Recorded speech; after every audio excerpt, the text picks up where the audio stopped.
Wait. Hello everybody, welcome to Nat One. We've got Witchlight tonight and a bunch of silly fucking players. So Hi guys. just bear in mind this is Hello, everyone. everyone's in a silly fucking goofy mood, so we're just gonna have a silly goofy session, which is great because I found a silly goofy supplement for this actual carnival. So last session I didn't expect him to go there yet, so I'd kind of not really looked into it apart from the whatever's tied to the actual plot. But there is actually stuff here to do and play with, etc., which is great. If not for Mr. Light being so depressive. Bless him. Because, yes, last session, they basically finished Motherhorn, killed everyone in the whole entire castle, except the prisoners and the good guys, obviously. And found the final Campastre, which said forgive. And obviously put them in a circle to create one of those portals like the ones we saw before on the way to the Astral Sea. Creates a portal where all the Campastre says, please forgive me, Isolde. And then they take you to the Shadowfell Carnival, where anyone might expect Isolde to be there. But no. As they walked in, they sort of gave some illusory money to the tiefling receptionist, waltzed their way in there, and into the big top where there was something going on. A little performance by our one and only Mr. Light.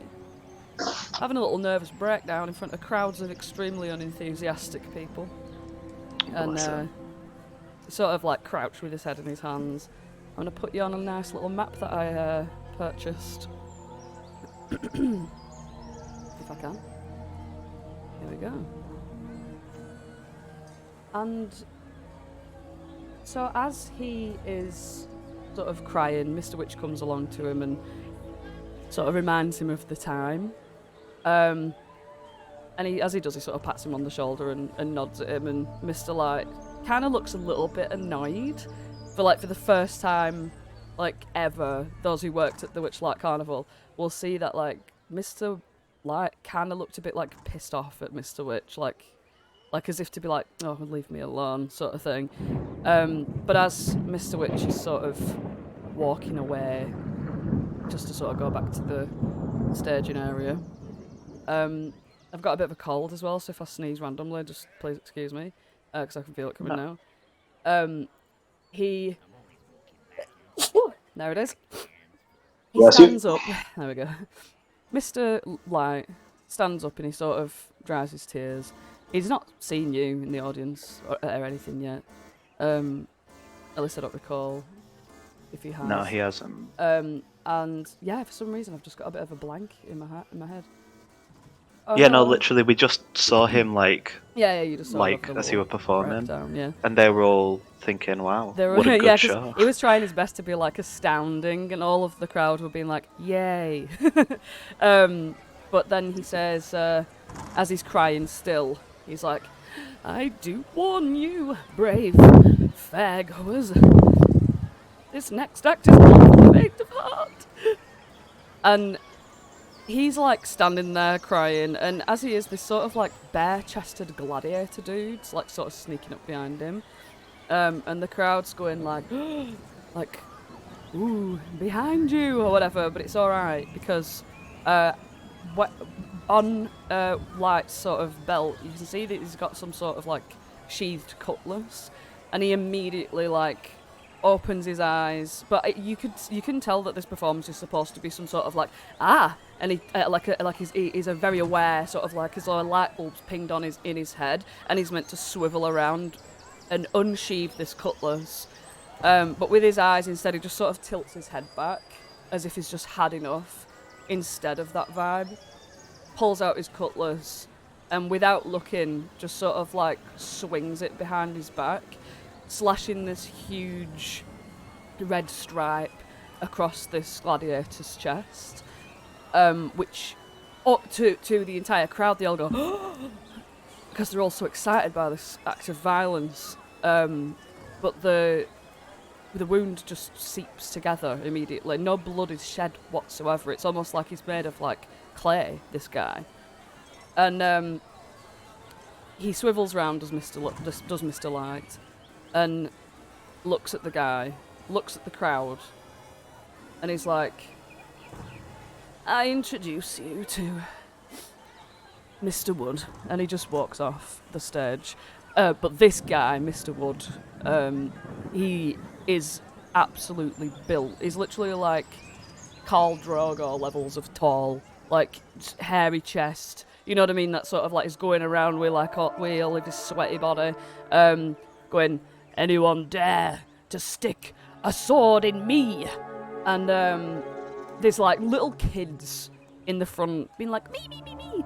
And he goes over to him and hands the hilt of an actual ginormous sword to a child. And the parents just think, right then, you know what I mean? Okay. They piss about for a minute, like finding it funny that the kid can't push the sword into his actual chest. And the dad stands up and he's like, no son like this, woof, and he just rams the sword all the way through the guy. And as he does, the goblin on the light sort of shines it down on him, the light flickering off this fucking sword as it glimmers through his ribcage, and as he turns around to show you all, through his back too. Then he just like beats on his chest like a fucking gorilla. That's what's currently happening. But yeah, Mr. Light slinked away in the shadows of the wherever the spotlight isn't, and goes up through here.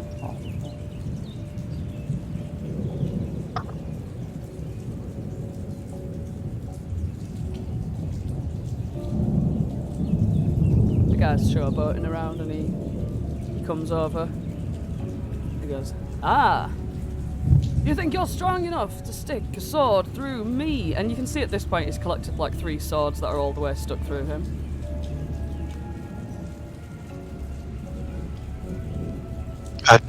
Do you mean us? Me? That's who I'm looking at. You.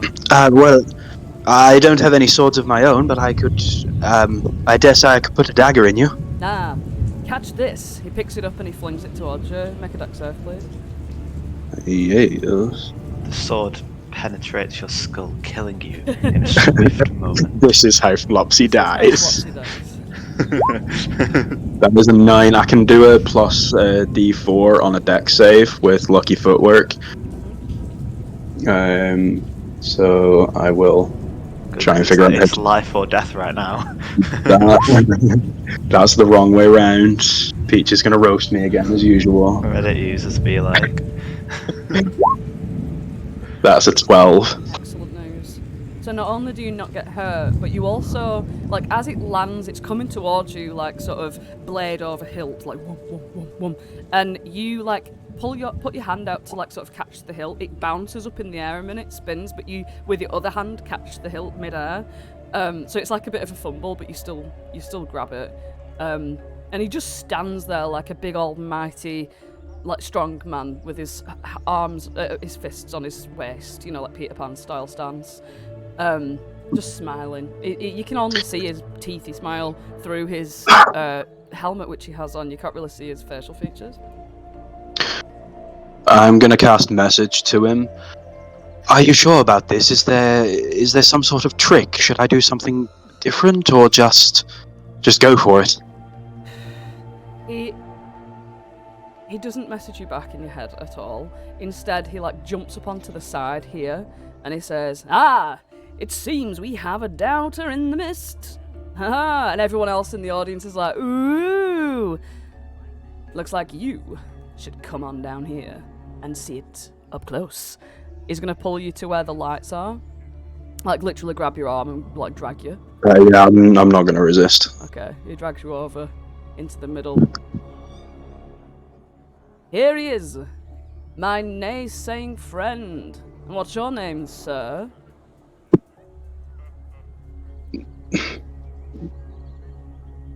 If Flopsy looks up to this area, I know Mr. Light's gone out of the lights. Can I catch a glimpse of him at all, or is it just darkness in that area? It's literally behind like a red curtain that is slunk behind. Okay. I'll just put him over here where he, you know, would be crying on a box. My name is Flopsy. Flopsy Lapoose. Flopsy Lapoose! And then the curtain twitches. Flopsy the booth. You see Mr. Light's little, like, long white nose peek out with, like, this absolute look of alarm on his face. Flopsy winks at Mr. Light. Mr. Light looks at the entire audience and sees that you've kind of got him a bit enraptured here. And you see, another head poke around the curtain, Mr. Witch, and he looks at Mr. Light and he goes, Flopsy Laboose. And Mr. Light goes, Flopsy Laboose. And you can sort of hear me like, what's he doing here? But Mr. Light sort of is very interested in what you're going to do here, because, again, Mr. Light's only real care in the world is to make a good time for people. So, they watch eagerly just to see. They are happy to see you, but they can't see anybody else as you're all in shadow. The only thing that's lit, really, is the stage. So, a naysayer. Take this sword. No, not this sword. And he goes and grabs a great sword. Like, absolute, massively ginormous great sword. It's heavy. It looks a little bit too heavy for me to carry, actually. That's alright. You don't have to swing it. All you have to do is run me through. And he's going to just stand right here. And he's going to put you there. And he just says, point it at my chest. And run me through. Run you through. Okay. I can do this. I've had training. Not for this, but I've had training, so maybe that'll help me somewhere.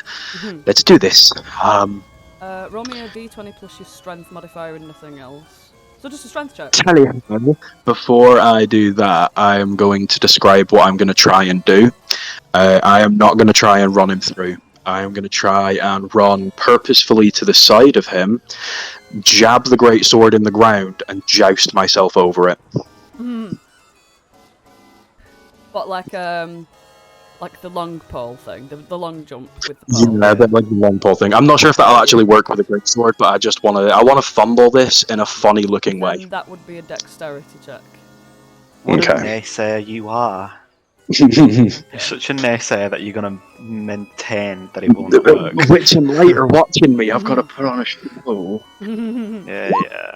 That is a 9. Okay. You accidentally run him straight through. As you're running with the sword, you start to angle it downwards as though it's just sort of like to get the perfect point in like the carpet. But you scrape into the carpet itself, and you accidentally hurt your own ribs on the hilt as you run too hard into it. And the great sword is not gonna bend ever. It's solid, so it literally digs you right in the fucking ribs. You're just gonna take a little bit of bludge. So just 2 bludge from that, as it's just it wins you a little, and you get to about here. You just cut out then. Me. Probably both of us, but yeah, you. Oh, right, I thought that was my connection, but yeah, if you cut out then I didn't hear some of what you said. I just say that you run as far as you can with it, angling it downwards as though to find the perfect spot to do the jump, but as you do, you sort of scrape up into the carpet, and it stops you in your track sort of thing, you ram your ribs into the hilt itself, as it makes a sort of 45-degree angle between you and the ground, you know what I mean? Mm-hmm. You're running into it, the tip goes into the ground, but then your ribs go into the hilt. Yeah. Crowd loves that. Yeah. Flopsy is going to stick his tongue out as he jabs himself, just to make it look extra stupid. Yeah, it's just bludgeoning as the hilt sort of rams you in the ribs. But all of the crowd cheer. They sort of whooping and hollering. And the kids are like, wow, because they think you might also be. Well, maybe put on a performance for me just to see if you want to show if it hurts or not.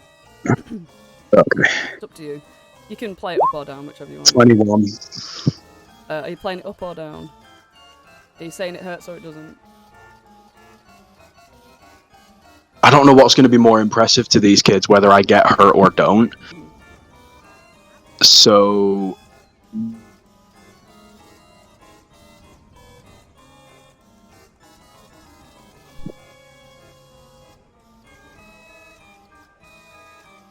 Have you cut out? I don't know if I've cut out, You said I don't but know what's no going one to be more else is. impressive, but so... You don't know what's going to be more impressive, so... Right. I will pratfall after hitting my ribs, so I'll fall backwards. Use the momentum of falling back to roll all the way and flip myself back onto my feet, and then take a bow. That's the Nice. performance. I'm gonna act as if I'm not hurt. Nice, yeah. Like, all the kids are, like, screaming and clapping. The adults are sort of, like, nodding a little bit and everything.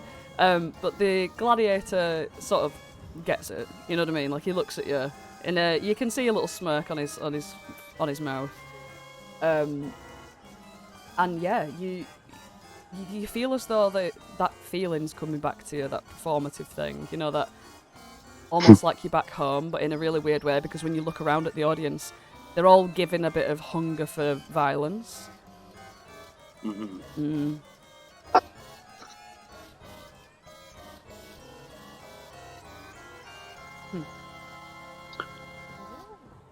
I've never really had to do violent performances before. I don't really have any inspiration.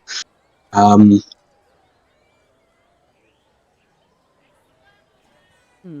gonna message the other guy. Should we pretend to fight or something? He does message you back this time, and he goes, "Right, listen, bloody hell." In your head. He goes, "You just meant to put the fucking swords in me, and then they all go woohoo, and that's it. That's all you have to do." Do they woohoo like they woohooed for Mr. Light? That wasn't exactly a very enthusiastic woohoo. No, that's different. He's trying too hard in a different way. But that's okay, because he's finding his feet. He's not used to it. He's been away for too long. A nice prancy little carnival. So you're going to run me through, and I'll just tell you. You want to know the trick? I'm completely immune to bludgeoning, slashing, piercing, all of it. So I can just run you through and it doesn't even hurt? There's nothing in me. I'm like, it's just flesh. I don't even have a heart beating.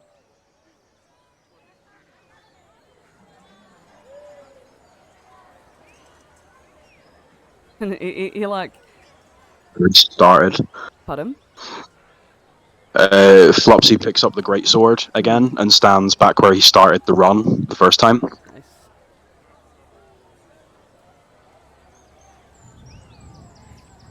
And... Did you... I'm making sure that you heard that. He stands where he started the first time? Yeah. And he is going to...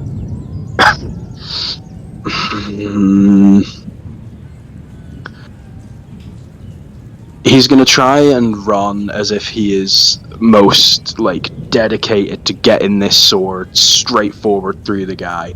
But what he's actually going to do is he's going to run at the complete wrong angle. And is there a wall separating, the audience from here? Because if I say he runs it there, am I going to stab an audience member? No, the audience are only where the bleachers are. This is like a ring wall. It's sort of elevated to stop any animals from getting out and stuff, but angled to a point where those in the seating arrangements can actually see what's going on. Cool. Yeah, Flopsy is going to run with the sword all the way over here and just try and wedge it into the wall so that it kind of wobbles out of the wall. Okay. I'm just going to keep that 21 performance, and as you do, the entire place just sort of erupts with laughter. One of the sort of grumpier, sort of, he's like a bald dude with hairs in his ears, you know what I mean? And he's sort of sat there with his arms crossed, and he's like, "I came here to see Mr. Wood, not some little rabbit prancing around on stage." He is a bit of a Karen. Mr. Wood then messages you, and he goes, "Yep, that's all very well and good and everything, but this is my job. You're kind of showing me up a bit here." It's okay, everybody. I'm going to raise both my hands into the air. I might not be very good with that, but I promise I'll be able to go and find something that, I'll be back. I'll make it all good. Flopsy is going to run up here unless anybody stops him. Okay. When you get up those steps, obviously, Mr. Witch and Mr. Light are like right there, and Mr. Light's like, "What are you doing here, Flopsy?" Well, right now, I'm giving everybody the opportunity to have something that they'll never expect. They want violence. I'm giving them slapstick. I didn't really know that I could make them laugh who didn't want to laugh at funny things. They wanted to laugh at horrible things, but it's working. I'm turning them. Mr. Witch looks absolutely stunned at you, and he goes, "Well, we need to talk as finish whatever it is you're doing, and then we'll talk. I can't ask questions now, so just." Well, he keeps looking at his watch like, "What are you doing?" You know what I mean? Like, yeah. That's the thing. I need to be quick, but whenever I've been in a pickle in the past, I've always had you guys to rely on. What are the crowd least expecting right now that I could find behind here? A knight's costume, a chicken costume. What do we have? He like lifts the curtain and moves back a little bit to show you what's in there, and you look in, and it's pure weaponry. Like weaponry. There's a coffin.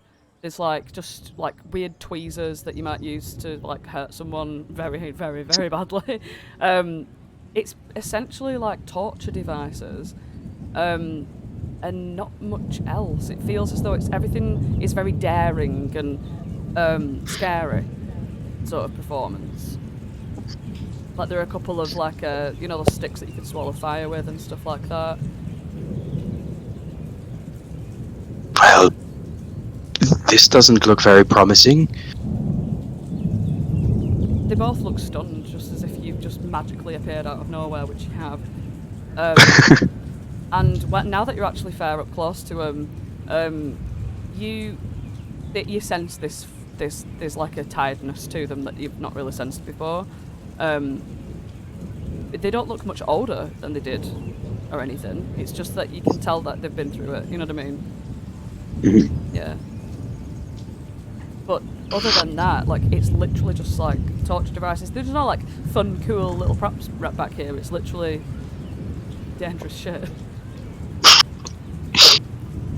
Flopsy looks a little bit disheartened by the selection that's in front of him, and can't quite decide what would make a grand finale out of this. Mr. Light's like, we could always dress up as a peasant. There are peasant clothes. He like points to the peasant clothes.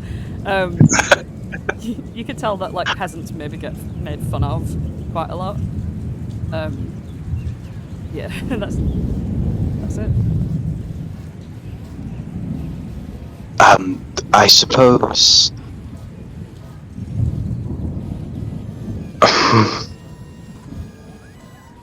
There's not really many options at all, is there? All the while that you're umming and ahhing, this guy's stood here with his arms outstretched, literally staring at you, like, what are you doing? You know what I mean? Flopsy's going to hold two fingers outside the curtain and go, just 2 minutes, please.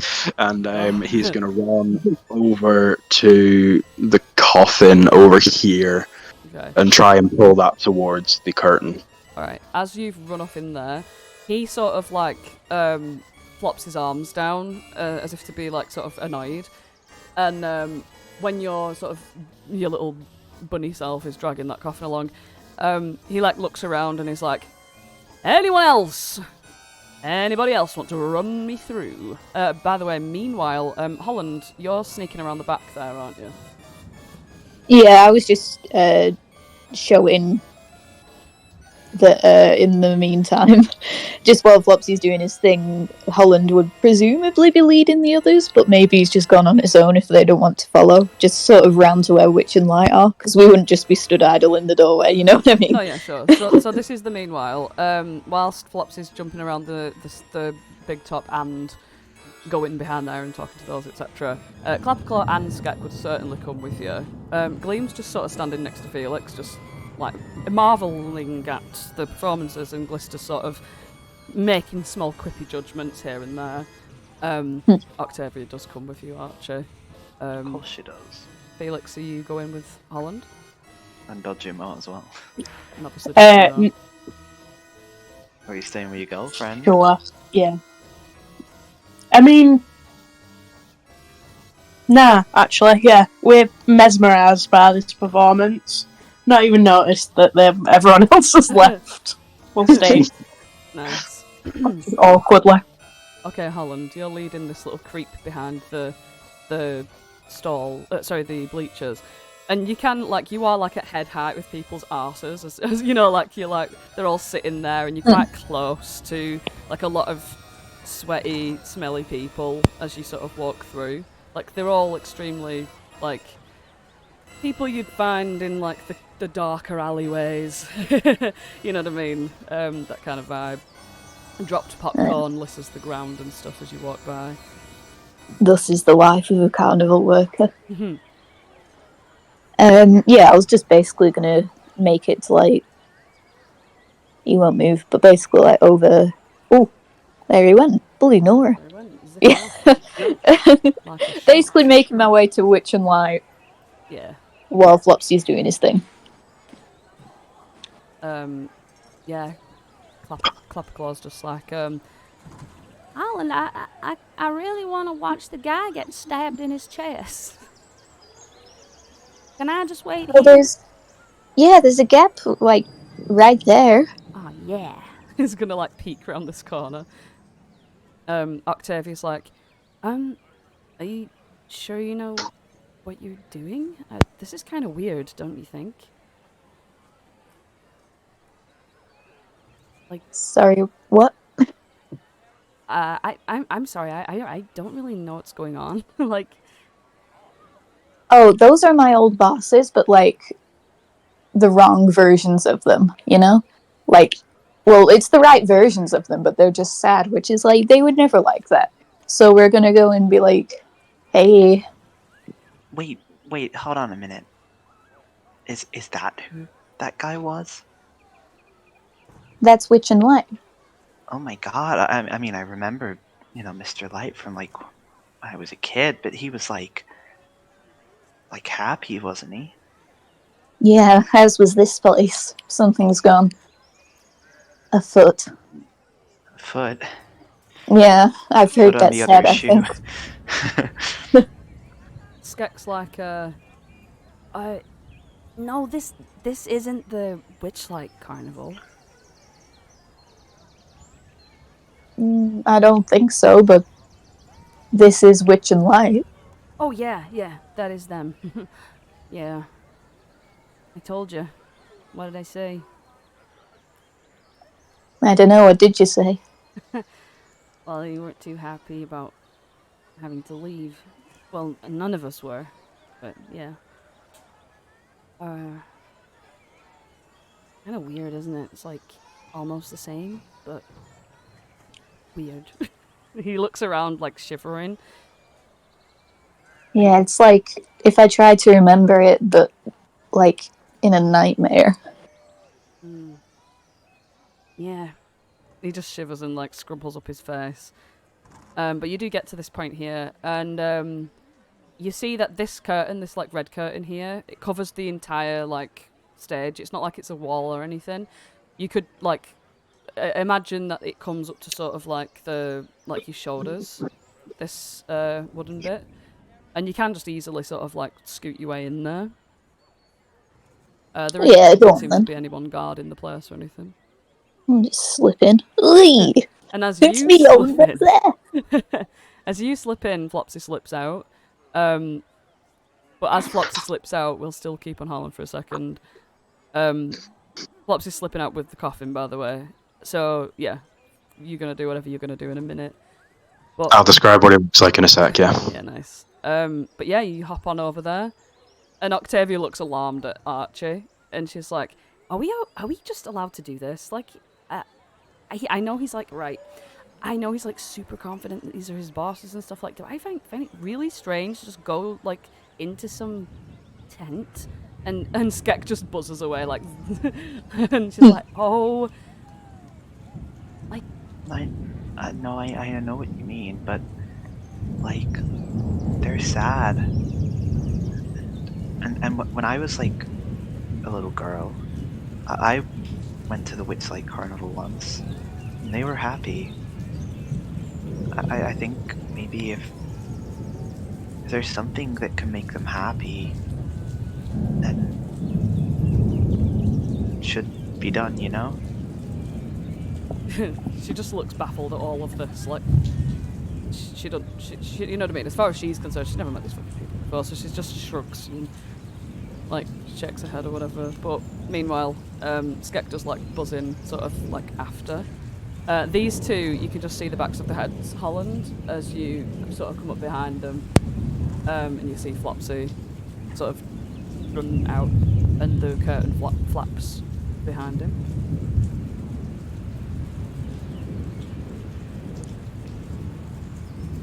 You can just see that Mr. Witch and Mr. Light are sort of peeking through the curtains at whatever Flopsy's doing.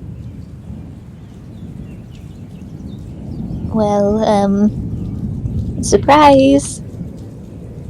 Mr. Light turns round, like, immediately, like, as his back had been, like, bent over, like, peeking through the curtains, he is immediately stiffened up to, like, his full height, as he, like, turns around in shock and looks at you, and he's like, no.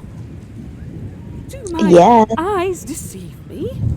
He comes running over, and he's like, as if to like bend down and hug you a little bit, and then he's like looks at you like even height to him, and he's like, well, I mean, it has been a rather long time, but I never expected you to be so tall. He looks baffled again, like he can't even believe that you're here. Which again, like, looks, for the first time ever as well, he doesn't have that, like, really, like, sullen face on. He actually, his eyes kind of widen a little bit, like he's taken aback, and he's like, Holland, what, right. First Flopsy, now you, where is everyone here?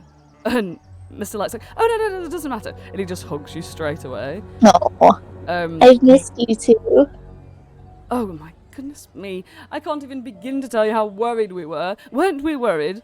And Mr. Witch is just like, yeah.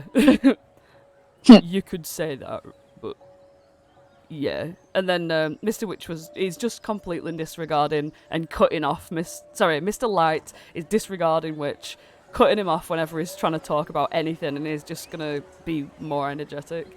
And he's like, oh, it was absolutely ghastly. I cried for about a week solid, and then I just couldn't get you out of my mind. I was like, whoa, I wonder if he's okay. He's just a child. What am I doing? I'm just letting him go off into the world, well, into the wild. Well, I was okay, but I mean, I thought of you two a lot as well. I only slept like 10 times, but I thought of you a lot as well. Mr.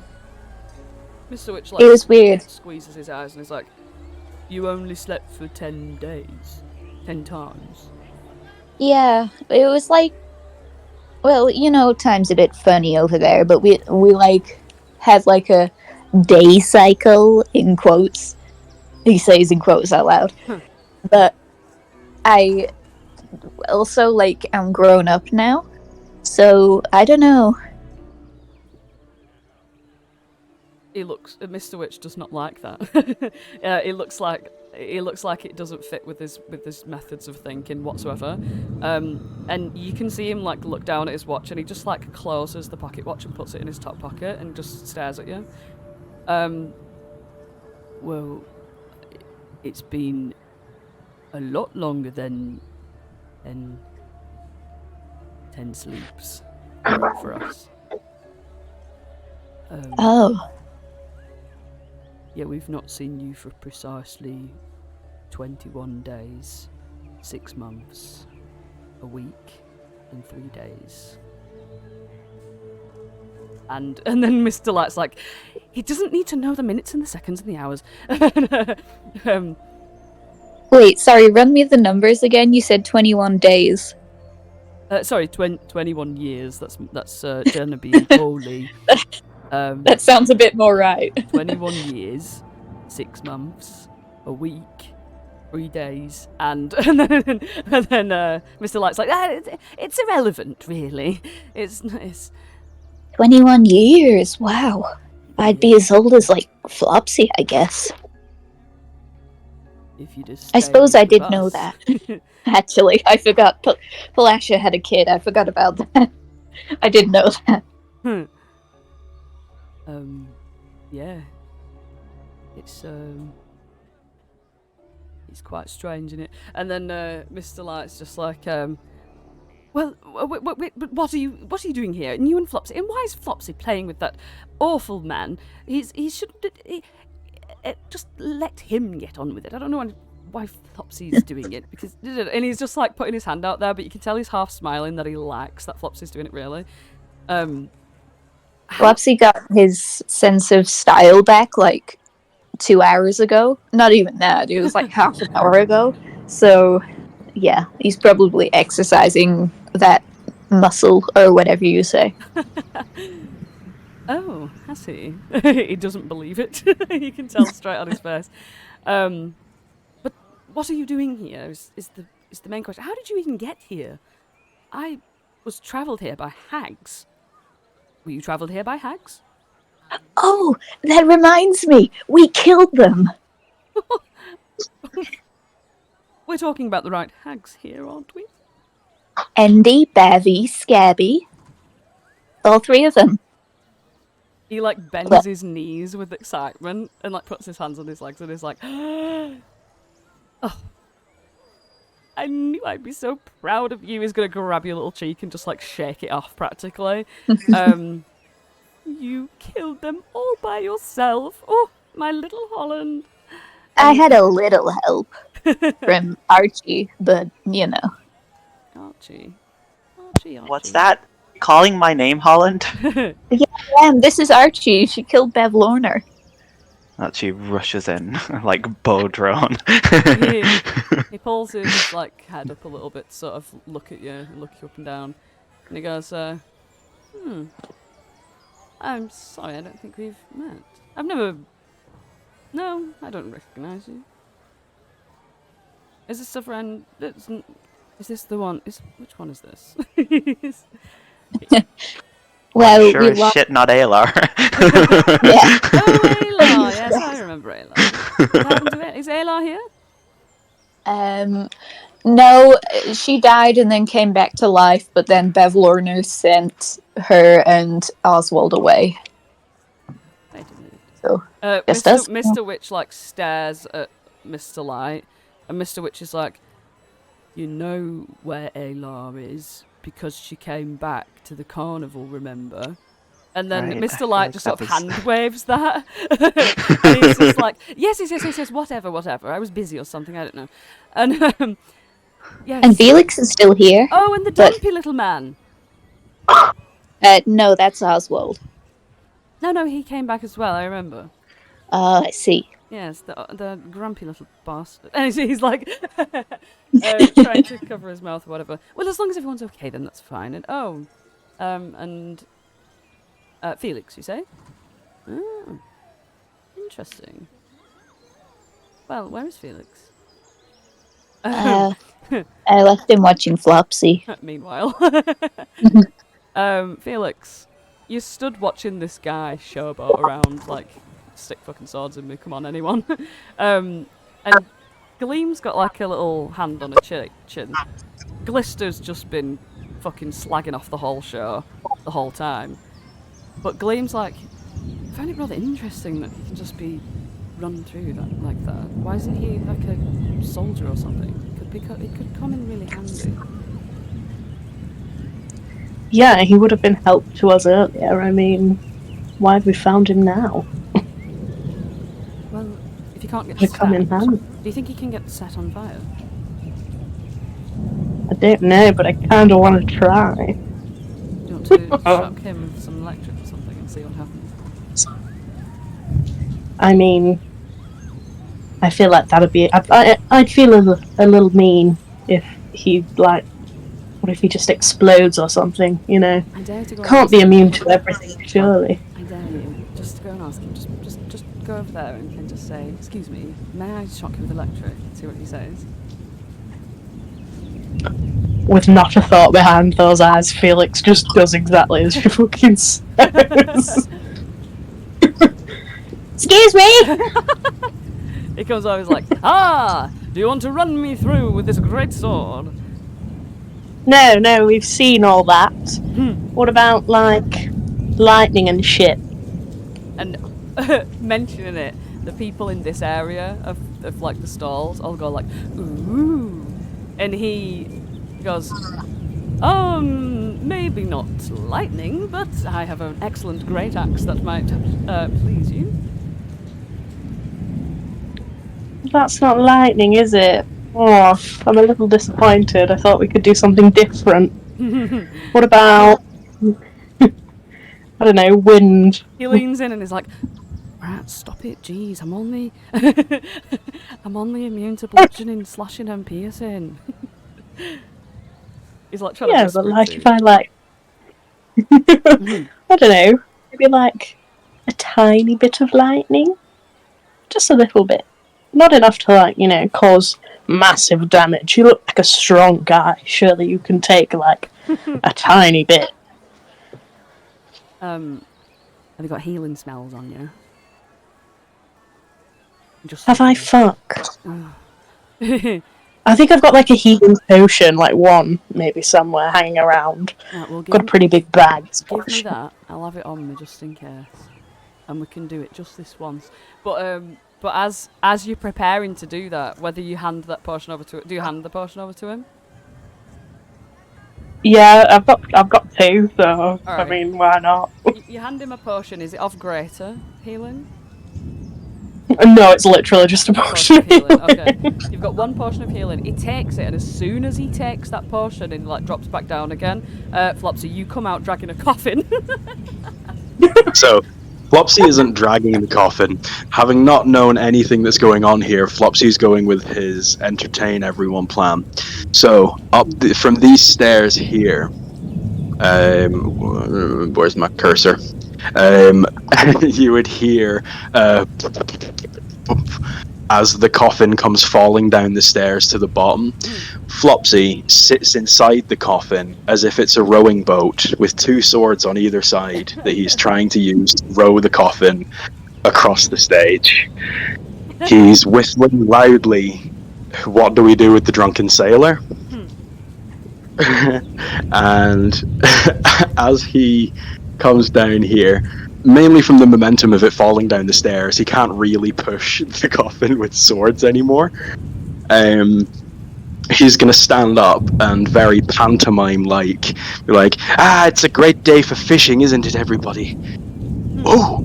And he's gonna point directly at the guy. "Look over there. That's a massive catch."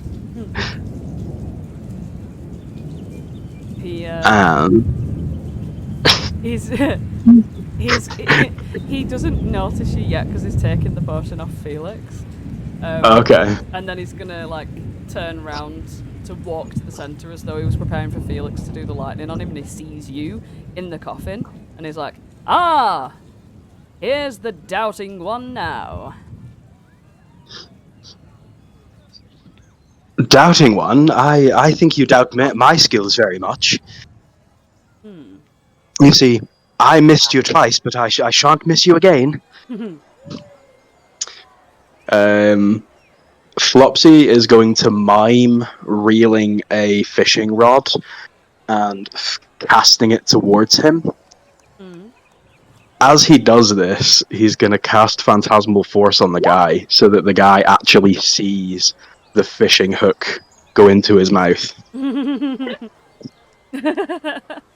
To everyone else, it looks like a mime, but to him, it's real. Okay. Let's see this intelligence. Intelligence. Okay, here we go. To him, it's real. My spell save is actually a 16. I don't know why it says 13 there. Oh shit! It gets an 18. Silvery barbs on that, please. Oh no, you don't. That's literally what he says. 14. Yeah, he sort of stands there and like looks surprised as it comes like slithering like a snake in the air towards him, like on the string. the little hook attached shining, hooks straight into his mouth, and as it does, his mouth itself puckers as though to move with it when there's nothing there, and everyone can see that there's nothing there, but it looks as though he's responding with mime. But he believes it's there, and he's like, whoa. What are you doing with him?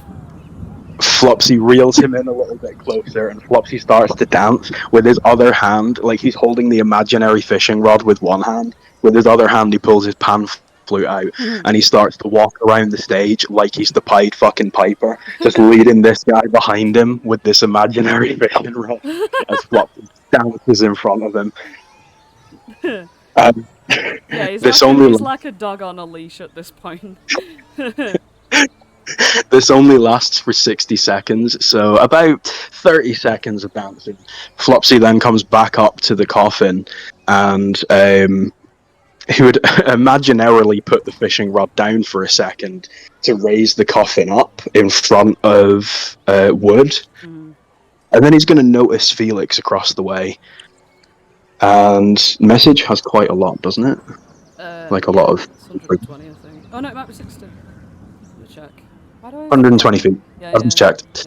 I'm going to message Felix. So how it is Flopsy is holding the coffin up. Wood is standing right in front of it. So with a little push, he's going to go into the coffin. Flopsy is going to look at Felix and go, I'm sorry, did you have anything to add? Well, I was only going to electrocute him, but it's fine. Oh, you could do that. That sounds like a finale. Well, it's a little weird now that he's already in a coffin. Well, he could But fall okay. into it. They want violence. I thought it would fit. Oh, fine. Let's go for a weak one, shall we? Week one. Weak one. Go for a week one, just in case. Go for a weak one. Just witch bolt him. A witch bolt then. A little witch bolt. Okay, nice. Bzzzt. Alright, okay. So yeah, as he like sort of stumbles forward, flops down into this coffin, like with a thud, then the witch bolt just like in well, sorry, what does it do, Hallie? It creates like an arc of lightning between us both. Yeah, but Kind what of. does it say? That's what it says. No, but what? So, But what does Felix say when he casts this? it's an arc of lightning. He says ka-chow, obviously. What else is he going to say? With a huge ka-chow, the arc of lightning bounces from Felix directly into the coffin and just frazzles this guy. And the entire crowd just go crazy. Like, they're absolutely loving this. It's the first time they've seen him get anything other than, stabbed and, punched and things. And there's, after all the sort of laughter and clapping has died down a little, there's sort of like a silence. And then the goblin upstairs is like drastically trying to move the spotlights. There's just one single spotlight on the actual coffin itself.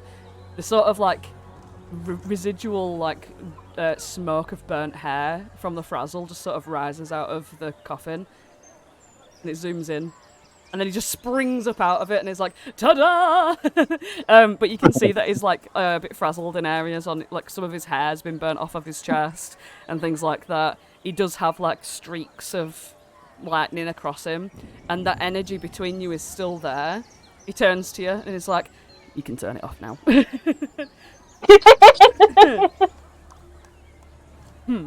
What's ka-chow backwards? Wachat. What? So Wachak and withdraws his little Witchak. witch. Like a tape measure. Witchak. And Yeah. it comes off of him. And he just puts his fists in the air like, way, and everyone's cheering, and he's like, way, way, way, way, and he's gonna like come back here, he's gonna walk past you, and he's like, and he's gonna go, oh, thanks for showing me up, and he just walks back in. And he goes and sits down, and the entire crowd are like clapping or whatever. And whilst you're in the thing with Mr. Light Holland, when he sees Mr. Wood come in, he looks and he goes, "Oh, 1 minute, 1 minute, 1 minute. That was the first part of our show. He looks really flustered, like he just does not want to do the showboating right now. And he's like, get your snacks and your drinks and whatever else, and go to the toilet, have a cigarette, whatever you need to do. Come on, come on." And he's gonna like tell you all to come backstage. Glister and Gleam are probably just gonna stick around down here for now. You can have Dodgy They're hanging Mo. out with Dodgimo. Oh, never Yeah. mind. They're not hanging out with Dodgimo. Alright, and you all are backstage with Mr. Witch and Mr. Light. Mr. Witch has sort of decided to stay his position as the secondary talker, as Mr. Light is incredibly excited. And you can tell that Mr. Witch is letting this happen because he hasn't seen Mr. Light be this happy in a long time. Clapperclaw obviously clams his way up because he's like, "Well, the show's finished and Flopsy did the... Oh, hi, Flopsy." Hello, Clapperclaw. That was really cool. But yeah, he's not really getting listened to because Mr. Light's like, "So anyway, tell me about everything. I want to know every single detail in order." Well, I'll give you them in order of importance. So, number 1, I took my oath. That's, coolest thing I did. Number 2, I met an owlbear. Albert. Wait a minute. Ooglay! Yeah, Ooglay's not here in the tent. Owen's only just realising this. An Albert? We left our owlbear back in the Feywild. Did you? You brought him into here? Did we? Yeah, you took him with you. Smashing. Yeah. We Maybe left he's him gone to the outside. snake pit. He's literally outside of the big top when you last left him. Yeah. We left him outside, but he's cool. You'll like him. Well, as long as he's trained and he's not going to poo all over my... Well, he does. He says, like, he doesn't want to say my carnival. Well, we can't guarantee either of those things. Oh yeah, we got the hags. That was pretty cool. I met Archie and Clipperclaw and Octavia, and Gleam and Glister, but they're not here. And Dodgy Mo, our newest addition. And don't forget Aerith. Yeah, but no.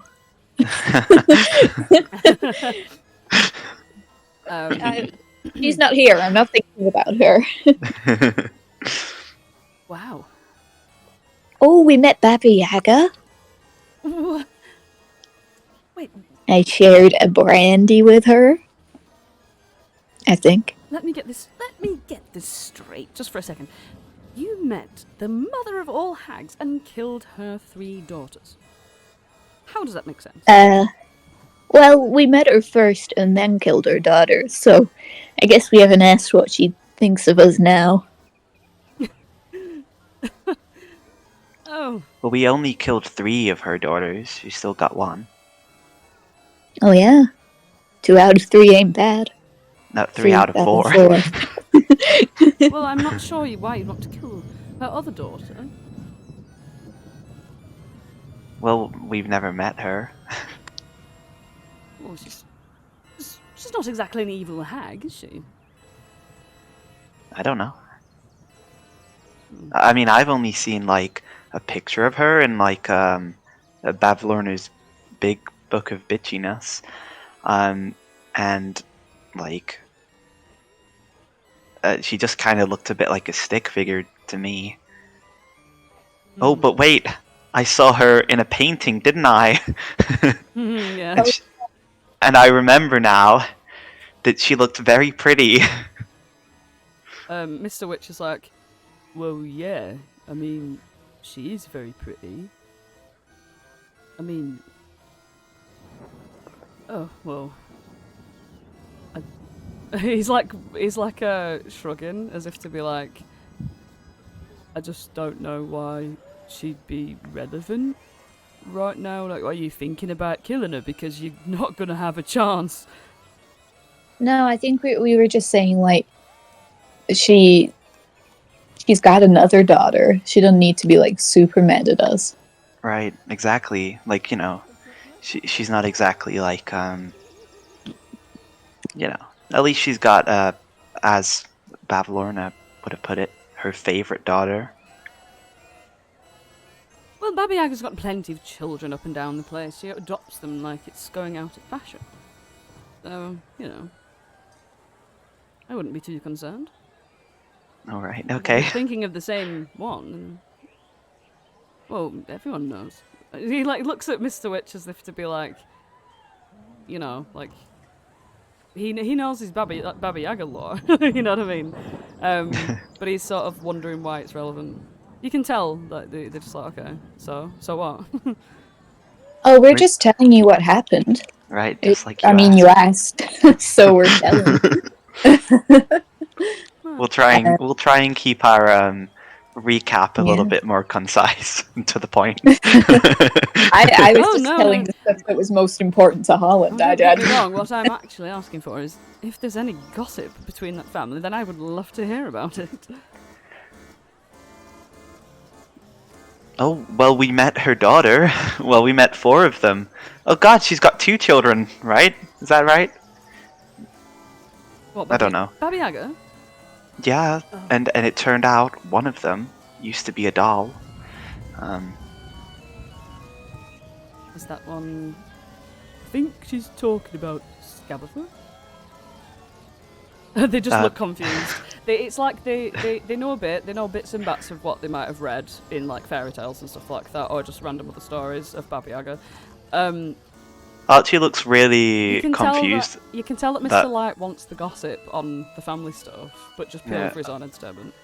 Archie just looks really confused at these people. Like, I'm sure in the Feywild, if you say something, people pretty much just pretend like they know what you're talking about. So the fact that these people aren't just immediately picking up whatever threads that we're tossing down is, like, baffling. Archie's just gonna sit here and watch. Yeah, they're out of the loop on everything. Yeah, so Mr. Light sort of says, so all of you have managed to kill 3 hags that were daughters of Baba Yaga. Those 3 hags who... He looks at Holland, he looks at Flopsy. He kind of tertiary looks at everybody else, but he mainly looks at Holland and Flopsy. And he goes, and you did all this for me? To come and save me? You have, haven't you? He gets up and he does like a little like twiddling dance. And he's like, oh, I knew I could rely on you. You're my best workers of all time. My best workers, my best friends, my best child. And he looks at Holland. Oh. Holland's beaming. All of this to save me. And, So, and now that I mean, Nerix. now that the hags are dead, you can have your old carnival back, right? Well, tell me how it's done, and I will be there in lickety spit. Oh, I thought you might. It's horrid. Well,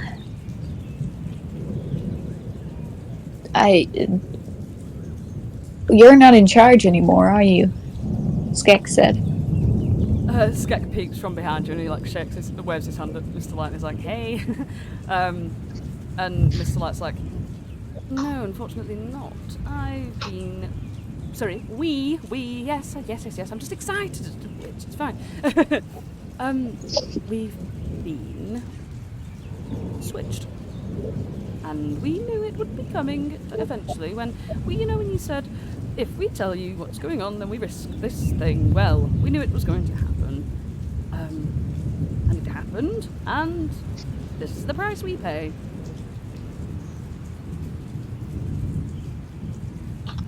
I'm not sure if I want to actually know the answer to this, but how long have you been paying that price? How late are we to to saving you. He glances over to Mr. Witch. Mr. Witch is like, 21 years. 6 months, 1 week, 3 days. And then that's when Mr. Light cuts him off again. You swapped carnivals as soon as we left? Oh, sorry, I thought you were asking me how long it's been since you left. No, how long it's been since you were left here? Oh, no.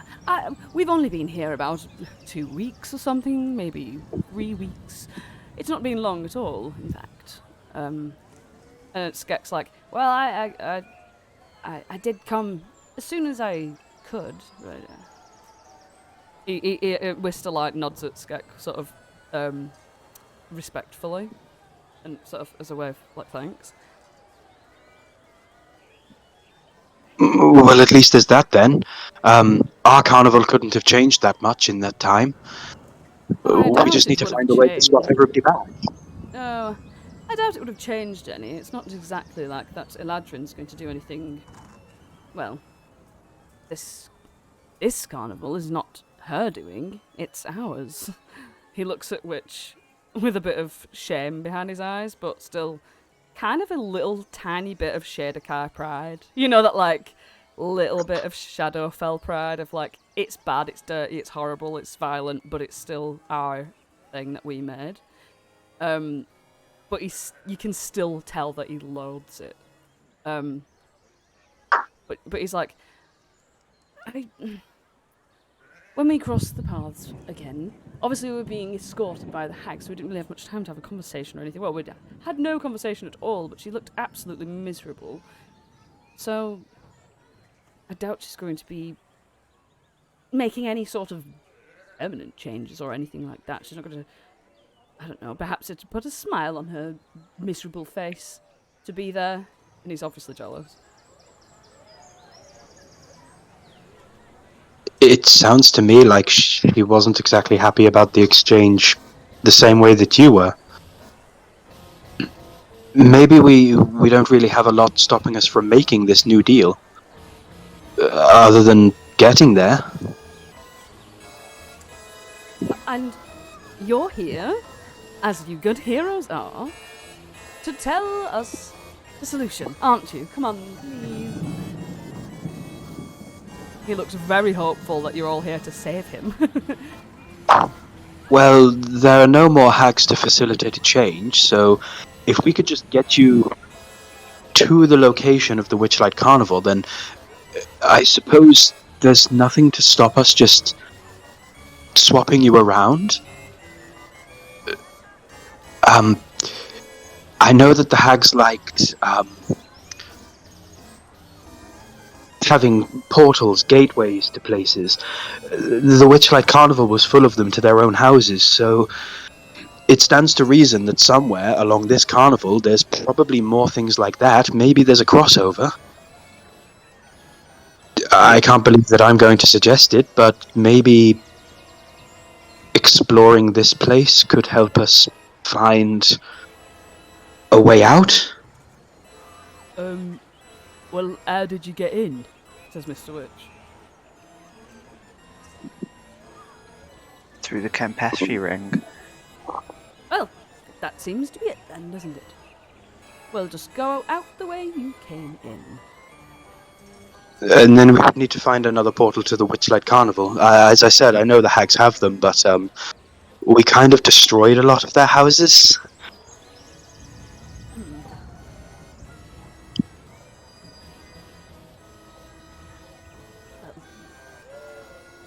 He looks a bit disappointed and sort of sits down and... There should be another way. If we get you into Prismia, then we should be able to find a way to the Witchlight Carnival from there. And what of this carnival? The show must go on, after all. I suppose that if we get you back to our carnival, then whoever was unhappy to be put there could always come back. We could maybe lead them back here and drop them off. Wait. Are you saying that this Isolde, I presume we're talking about, should come back here? But, I mean, was she happy working here? Oh, Isolde's been miserable since the day I met her. No, I don't think she's happy anywhere. I thought she was miserable because she had to leave here. You're saying she was miserable here as well? Why do you think we traded in the first place? She didn't want that carnival. And I'd got bored of this one, to be honest with you. It's quite boring stabbing people all the time. And this guy over here is like, "Oi, it's my job." Whatever. I understand. It's all very novel for those things out there, and he does give a bit of like peasant disgust, and it's not very nice on him at all. But he feels it, and he's like, well, whatever. I was bored and I was sick of it, and I couldn't stand it any longer. And we had a little drink, and she was very miserable at that carnival. Which so happened that we, you know. When we met, it wasn't by any force of manipulation or hags getting in our way or anything. It was just a simple trade, and she was miserable there, and I was miserable here. Sorry, we were miserable here, and Mr. Witch just sort of nods, but you get that he's just going along with whatever Mr. Light wants. So, you guys were happy at the Witchlight Carnival, well, you know what I mean, and you weren't happy here. Isolde wasn't happy at either. So, presumably she just doesn't like carnivals? I don't know. Either way, she shouldn't have to come back here. We should find someone else to run this one. Either that or she's just pissed off about her ex. Well, But hold on a minute. So you made a deal with hags. And what was that? Well, we were happily enjoying the carnival as normal, happy carnival leaders do. And we found that through our Hall of Illusions, through those mirrors, started coming these very strange and horrid little creatures. And, well, we were like, we can't be having this. And, well, we found that through communing with them, I guess. They essentially have, they told us that they wanted to use our carnival for, well, getting it whatever they wanted at the time. And Archie scrunches up her face. yeah. Just sort of. And if we looks at- didn't let them do it, then they would force us to switch. How they knew about the trade in the first place is absolutely beyond me. But I guess it's hags, isn't it? They can just use their creepy little crystal balls and just find things out, I suppose. That's interesting. He just shrugs.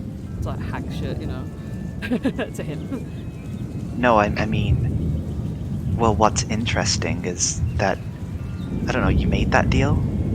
I mean, I knew how I got to Prismere. I know how lots of kids got to Prismere. They were taken by, you know, Scabatha. They were just, well, whatever little things. So you basically made a deal that what forced a woman who didn't want to be here to be here, where you don't want to be, that takes children away, and that was all right because at least you were happy. At least you were happy there. I mean, you made this place. I think maybe it's time to lie in the bed you made. And Archie's just You gonna can see leave the tent. Mr. Light's fist is like like tightening, and Mr. Witch sort of like comes on over, and as you leave or whatever, he goes, right. It's not exactly that like that. obviously the thing was we didn't want to leave the Witchlight Carnival, and they said that they'd only take those that deserve punishment, and it was... The deal was made very early on when we were still kind of fresh to what it's like being nice and that. And Mr. Light's like getting pissed off. Like he's literally like getting even more wound up like the more he thinks about it. And Mr. Witch just sort of puts his hand on his shoulder. I might be interchanging Witch and Light by accident because my brain's not working very well. But Mr. Light's getting very pissed off. Mr. Witch just sort of puts his heavy hand on his shoulder. And he's like, look, we made this carnival. We are Shadowfell from the Shadowfell. It's all we ever knew at the time was darkness and torture and all that. Some people really like it. They're a bit, you know, Mr. Light takes that like as a little slide, like a little joke that he just like his little corner of his mouth comes up as it's obvious Witch is trying to cheer him up in his own way. Some people enjoy that kind of thing, and it's all about the... He looks at Holland really cringed out, like, you know, the certain things like pleasure and that, and he like looks around like he's trying to not talk about it. You know, it's just, I mean, it's not as bad as like the hells, and he's just trying to like rationalize it, I guess. But yeah, so we were just trying to be better, and then we wanted to keep trying to be better, and I think that we could either keep trying to be better or come back here where we'd have to be where we're expected to be like torturing people, and we didn't really want to do that anymore. And it felt as though that we got backed into a corner, and yeah, it were probably a very morally wrong thing to agree to, but at the time I think Mr. Light's like, at the time I didn't care, and sure, I'll just say it now, I'll just admit it to you all, I didn't care. I didn't care about one little child who didn't pay to get in or stole something or whatever, then sure. He's like getting all pissed off, and he's like, but what do you expect? Look at me. Look at where I'm from. Look at who I am on the inside. And he starts like going crazy, and he's like, but one thing that I've always wanted is to shake myself of that. And just because I made one small mistake, I can't just be a better person from that mistake. Are you kidding me? And he's just gonna start like kicking the boxes around. And then as soon as he like kicks a box, he looks at Holland and he's like, oh, I'm sorry, darling. I just can't help it, you know. He's like gripping shit. You know what I mean? It's okay. I mean, hey, you know, shit happens all the time that people don't deserve. And you've done some bad and you've done some good. You believe me, though? You know. You believe us, that we just want to be better? Of course. I've seen you day in, day out be better. I might not know the full extent of what you were like before the carnival, but I mean, I saw how hard you were trying to make people happy every single day. Oh! You can't really stack stuff like that. Oh, and this is why I love you. He's just gonna grab you and just like hug you a bit too hard, like in like a, you know, it's a bit too much. And he's just sobbing, Not like the Paladin strong boy. he's just throwing his head back, giving it the whole like back of the hand on the head, sort of proper full blown dramatics. There's no point crying over spilt milk, I think, is what they say. And I say we just get back to the fairy circle now. As fast as possible. I don't really like it here, no offense. He like comes away and he like wipes his tears and he's like, oh, I can't wait to leave. But I will say this, and he like does a bit of a sly face. It's like, we might as well take advantage of the place because there's a lot to offer. If you want to stay for just a little while, I can make sure that nothing hurts you. I mean, okay. I mean, I guess we need to find someone to fill in while you're gone.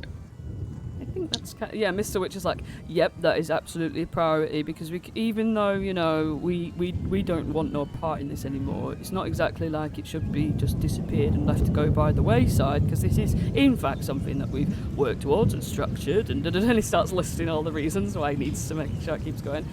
And Mr. Light said, yes, we get it.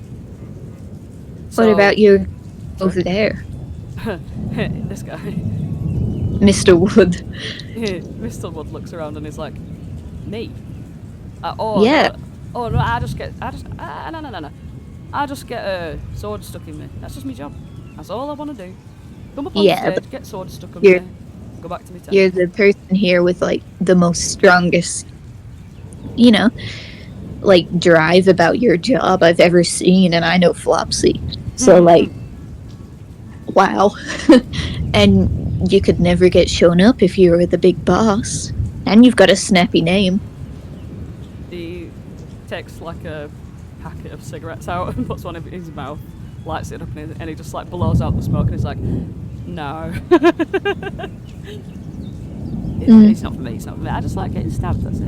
I'm just like showing off, right? Anyway, it's not to do with me, see you later. And he's just gonna like, can't be bothered, don't want to do it. Tries to like, No, out. the wood dark. You are? No wild beyond the wood dark carnival for you. He's not even listening. He just puts his hands up as he walks away. Fact still in mouth. But as Archie's gone off, Octavia sort of stood for like a couple of seconds before like hopping down at the back. So she never heard any of Light's explosion. She just comes out and she's like, "Hey." Hey, you okay? Yeah. Are you? I don't know. I don't like to. I don't like to see people be upset, but I mean, I wonder if like they even consider it. Oh, woe are they, because they've now got to come to this carnival and perform. Like, I couldn't think of a worse fate. It's not like let's say you're a child who, you know, doesn't pay for a ticket. Some girl with a pig mask comes and shows up and takes you to a workhouse and makes you work there, and you're lucky if you get saved. Yeah. It's not the same thing. It's like they put their needs above the needs of so many people. I don't really like that guy. He's kind of selfish. Well, really selfish. Right. I don't know why. Is this what we're all here for? I don't know. I mean, I'm just confused at what's even going on. I mean, I was surprised when he was like saying, "Oh, Holland, you're my son." I thought Flopsy was his dad. Yeah, I don't same. really know what's going on there. You think that like he's manipulated Holland in some way? I get really weird vibes from this. I mean, I'm feeling it from like we're like on the same level, I think. Right. I don't know what the hell this is. This is like this feels weird. Are they like bad guys? I think so. Maybe.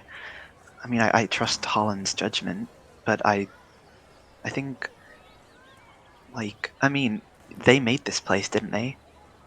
I guess. I mean, just even seeing the people who come here, they aren't nice people. I think someone who would make a place for bad people that isn't a prison, well, Yeah. I can't imagine they're a very nice person. And I mean, I remember seeing him at the shows, and he seemed pretty nice. And I mean, I never got to go to the big top. But hey, I remember him like jumping and dancing through the streets. But I mean, the thought that he'd be having so much fun and so he just doesn't consider that, like, yeah, kids are going missing. Oh, but it's fine because I'm having fun. I think that's really bad. And like, what if it was Holland? Yeah. I don't. And as she's about to talk, as the sound of like a sort of dagger hitting a block of wood just like thunks from here, as like a new act to sort of come on, and as you're like obviously behind the scenes and sort of talking and everything, you've not really heard like the announcements or anything like that. But there are sort of like two random. They're like sort of short guys with mustaches. They don't look exactly like the guy that, you know what I mean, I've copied and pasted.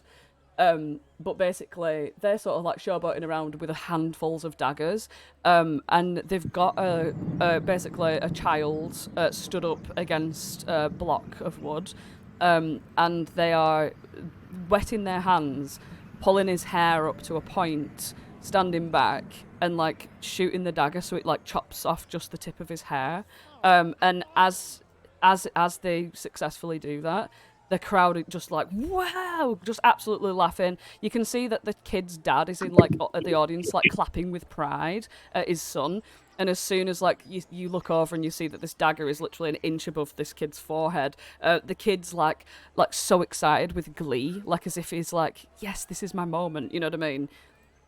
Oh my goodness! Archie, like in full Yeah. Karen mode, Yeah. runs onto the stairs and he's like, stop this now!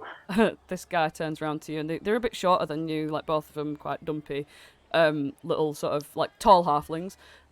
They've both got matching mustaches. They turn around to you really confused. They've got like really grey pallid skin, quite gaunt looking, both got top hats on, and in unison, they're both twins. They say, like, what's going on here? Get off my stage, get off.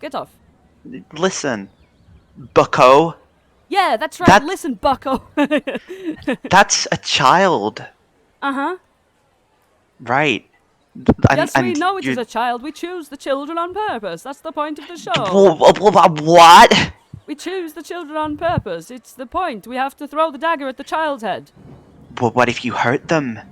Well, if we hurt them, then it's their own fault for being selected. It's their own fault for being selected, Well, huh? they all put their hands up to be selected, and we choose the ones that want to come up, and they all... You like it, don't you? And the kid's there, like, nodding his head, like, yeah. Well, he doesn't know any better. And I go over to the dad. But you do, bucko. The dad's like, what do you know? Like, get the fuck off that stage. What do I know? I know that children don't just, like, bounce as much as people think they do. One Karen in the audience is like, she's trying to ruin our show, and all the rest of them are just like, yeah, boo, get off. You're all ruining it for yourselves. This is just a little child, you know. Shame on all of you. Yeah, you're all fucking messed up for this. And Octavia's gonna try and like grab the kid. The kid like screams as soon as Octavia like touches his arms, like screams worse than a dagger flying at his face. And she's like, "Oh no, it's okay. I'm just trying to." And then the kid's looking at her like she's a fucking freak that's going to take him away. Like she and then she sort of steps back a little bit, like concerned, and looks around the whole place. Like, you both realise suddenly that you're in the centre of this really backwards, topsy-turvy, surrealist carnival. And there's a bunch of shouting like, boo, fuck off, get out of here, da-da-da-da-da. And from behind the curtain, backstage, obviously Mr. Light sits up with the commotion. He's like, listen, what's going on out there? And if you peek out, you'll all see Archie and Octavia having a full-blown Karen moment in the middle of this fucking big top. Oh my god, they're having a full-blown Karen moment? He peeks out and he likes Mr. Light sighs, And he goes, your friend's interrupting the show, and this is something they do. It's a tradition. Well, You can just hear Octavia being like, all of you are fucked in the head. Right. whoa! Whoa! Fucked in the head. I know what fucked. I know what the word "fuck" means, but what does "fucked in the head" mean? Says Clapperclaw. It's a very rude thing that you should never, ever say. God damn it, Clap the Claw! Your voice every time. That's all right, Holland. If you want to be influenced by me, I mean that's fine. But I just want to know what that means, because are they okay out there? And Mr. Light's just storming up and down the place, and he's just like, oh, we need to get something sorted out. Meanwhile, Octavia's getting like pumped. You know what I mean? Archie's like standing in front, like Jesus style, arms out in front of this child, like stopping them, like. And they're like, we're not going to throw the dagger at you. You're not a child, and it's not as impressive. Oh, good. I guess I'll just stand here in front of this child, and then you won't throw a dagger at a child. Ugh. Do you not see what's wrong with that? Hey, I'm a child.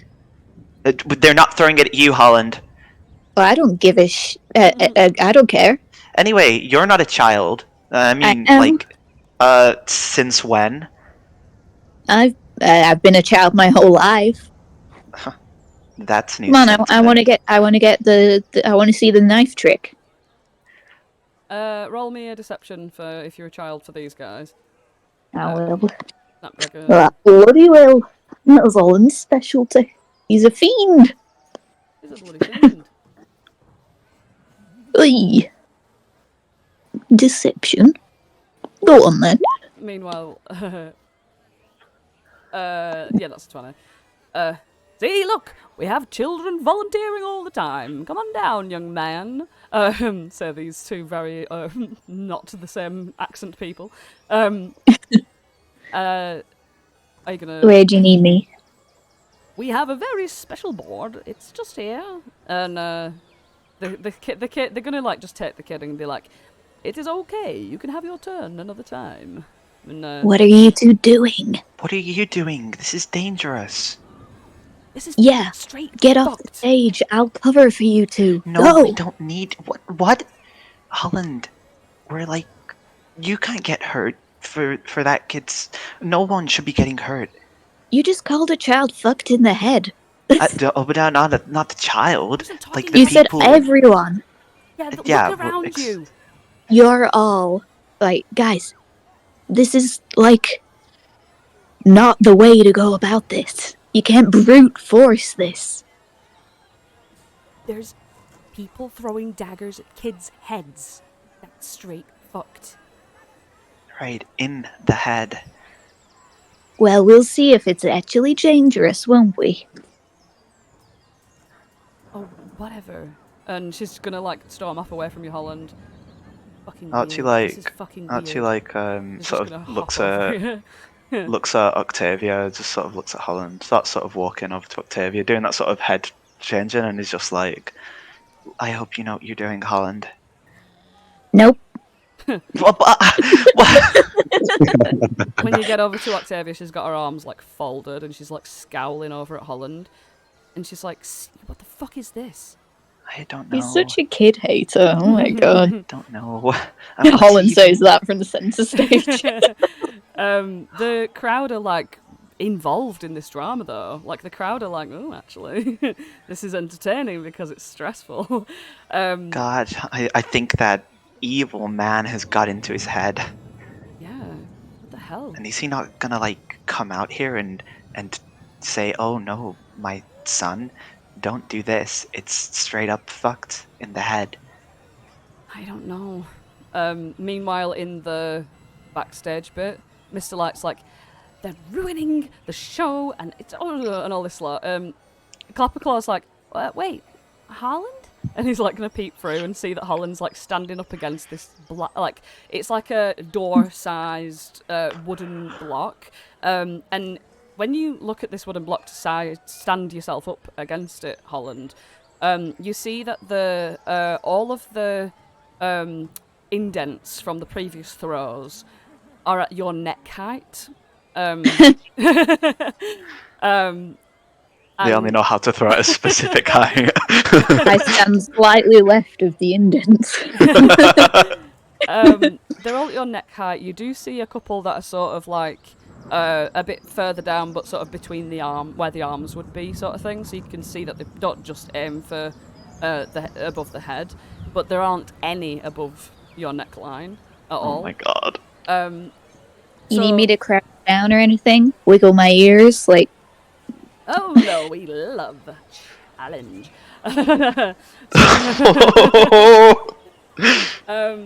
So you're gonna stand there, and you can see them all like pulling out all these daggers.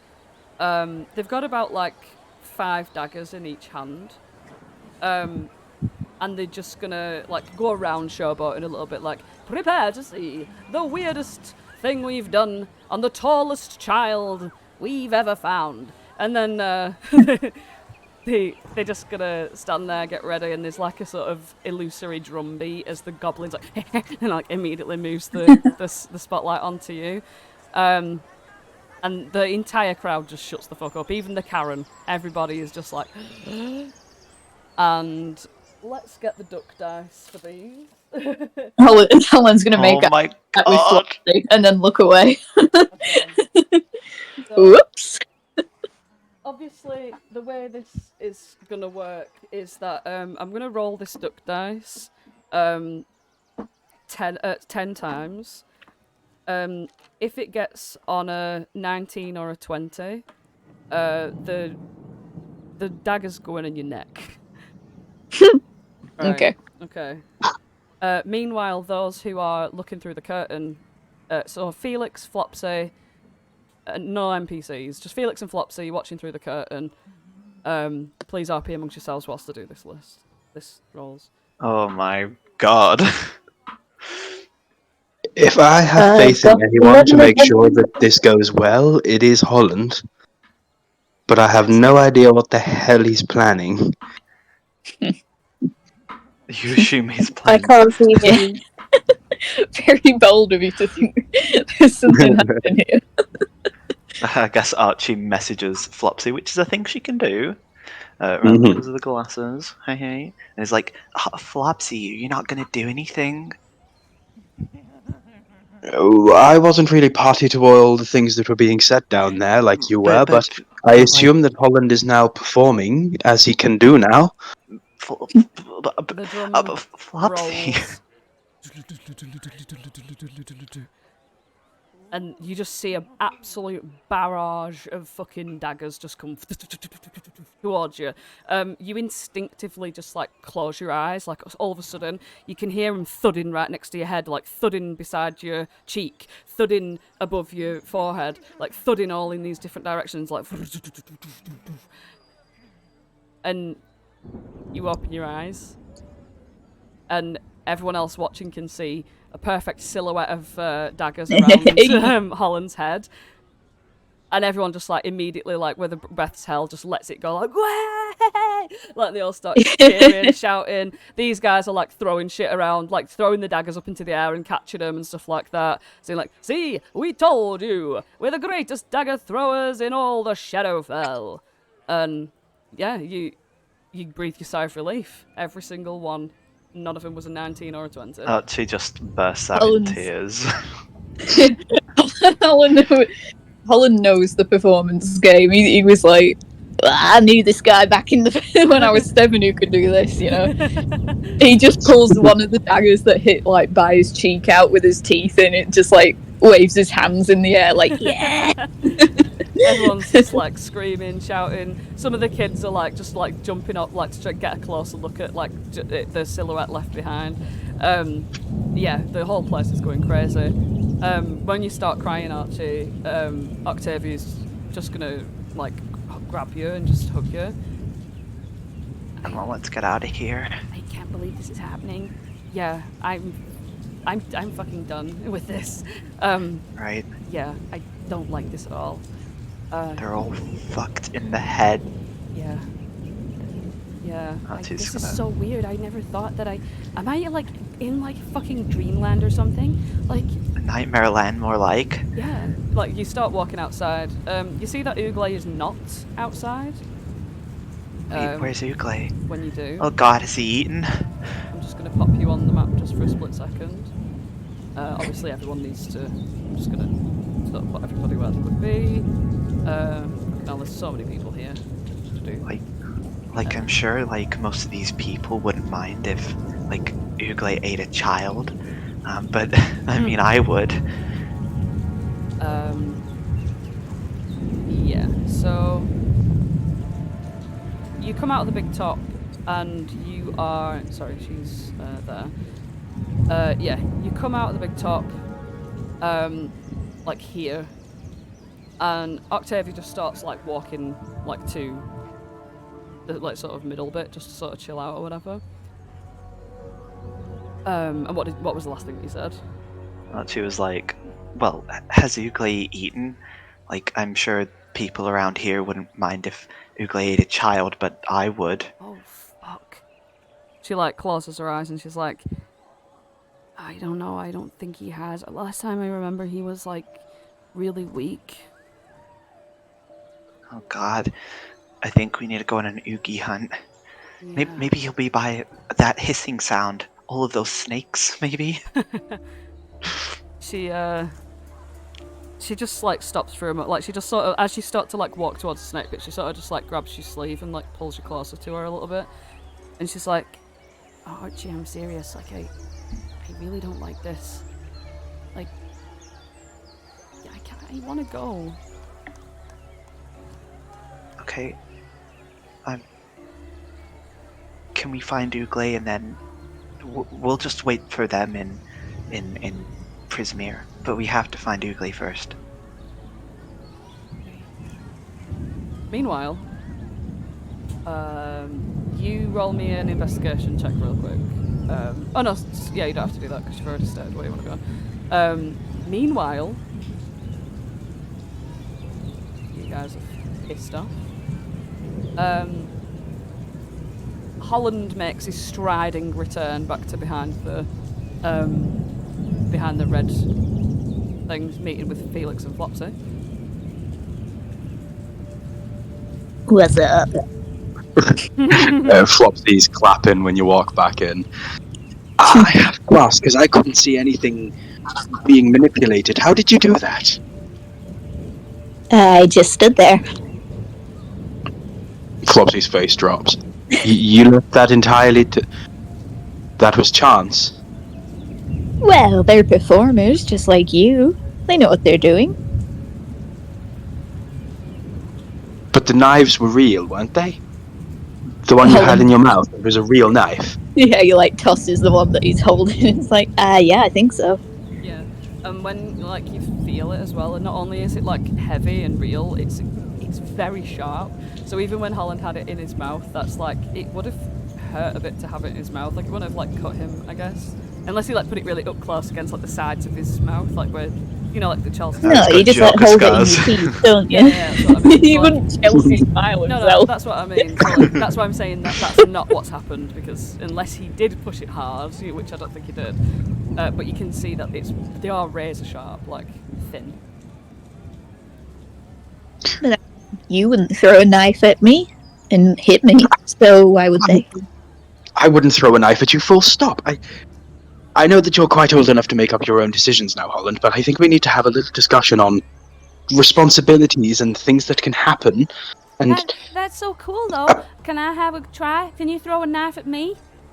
Holland, don't you dare throw a knife at Clapperclaw. Well, I mean, it wouldn't, like, he wouldn't bleed out, you know? That is true, but also... That is true. Just don't throw knives at your friends, Holland. Well, Felix, I believe, would throw a knife at me, and I trust him to not hit me as well. Felix? I would trust me to not hit you, to be honest.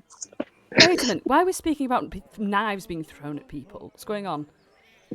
I'm a little knife boy.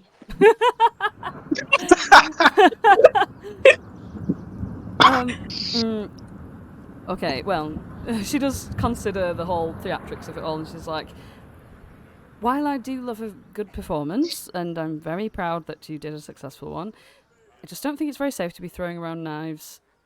And Glister sort of smirks from the darkness of the background, because this is obviously Glister's like teaching that's coming through Gleam right now.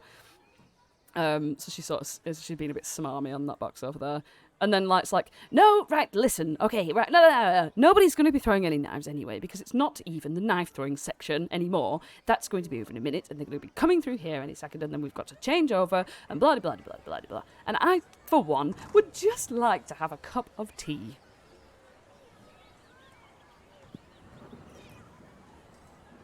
Yeah, me too. Thank goodness. I would also like a cup of tea, but I have to ask, does the next section of the show perhaps involve child bludgeoning? Or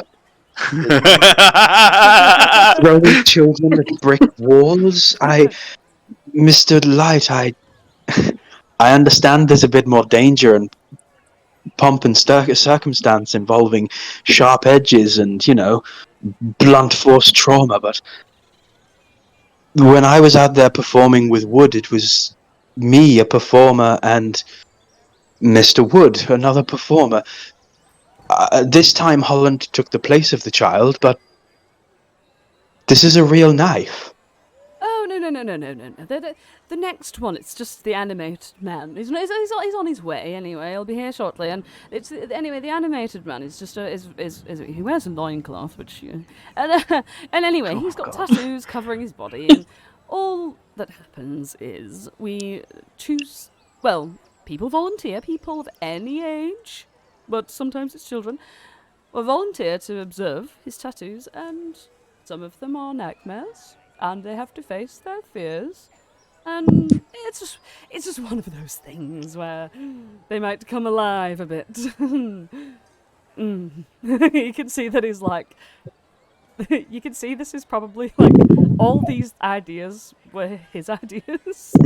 That, like, he's still a little bit proud of. But I can promise, it's absolutely safe. Flopsy walks up and hugs Mr. Light. And after he's hugged Mr. Light, he hugs Mr. Witch. They both look confused. Evil art. I maybe? truly, I love you both. I just don't know if I know you right now. Holland, I'll be waiting outside. I'm going to see if Archie and Octavia are okay. I'll see you outside. Okay. Flopsy's gonna walk away. Alright. Flopsy, you can walk out without being seen around the bleachers. And as you do sort of pass by the backs of everyone, you're just overwhelmed by that sense of like pure, perverse entertainment of those people receiving it. You know what I mean? Like getting the jollies from this weird fucking sort of performances. Gleam comes over to Felix, mainly, and she's like,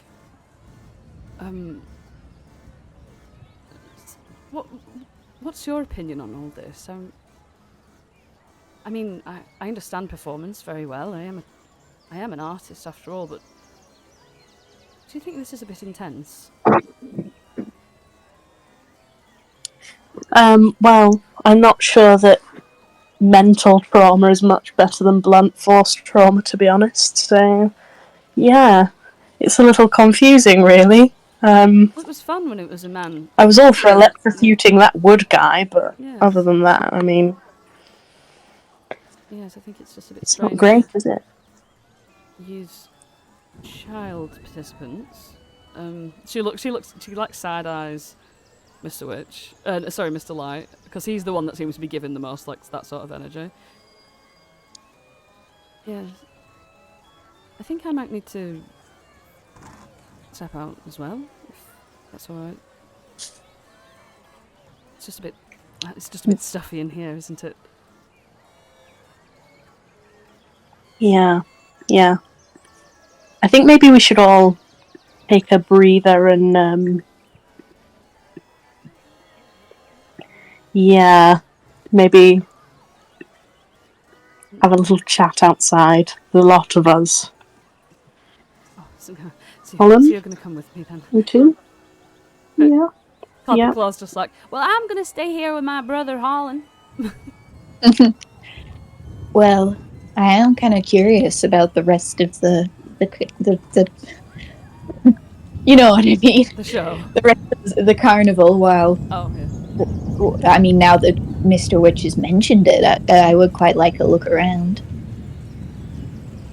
Yeah, we can always have tea later, and if you get thirsty on the way, I've got some Chinese 5 spice we can dilute in water. Something. Right, yes. Mr. Light's like, well, I will conclude the show after the animated man's been, and then we shall have some tea in my tent. Sorry, our. Mr. Witch is just rolling his eyes because he doesn't care whether he says our or not. Right, he's never reacted. Literally, Mr. Witch is just like, yeah, this is Ermius, everybody. And yeah, so Mr. Light is like, I shall see you in our tent.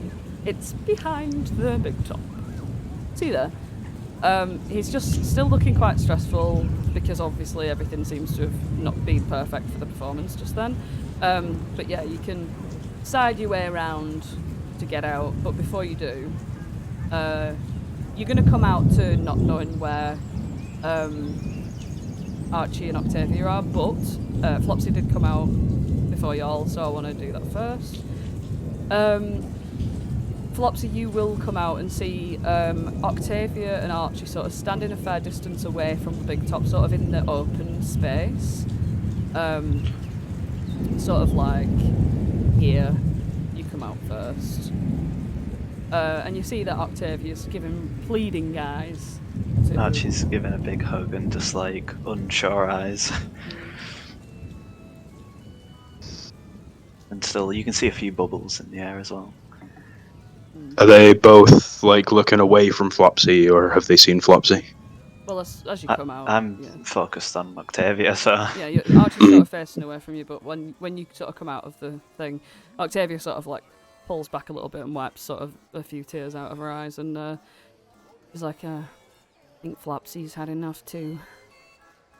Oh, hey Flopsy. Sort of nods my head. Hello. Flopsy will walk over to you guys. Sorry, I'll So just move it. like, what's going on? Like, I'm so confused right now. So first of all, like, who's Flopsy's dad? Are you Flopsy's dad? Is that Holland. guy? I'm Flopsy. I mean, whoops. Retcon all of that, so I said Holland. Are you Holland's dad? Is that guy Holland's dad? Like, maybe, like, you two used to date and you were both Holland's dad? I don't know what's going on never here. dated Mr. Light now.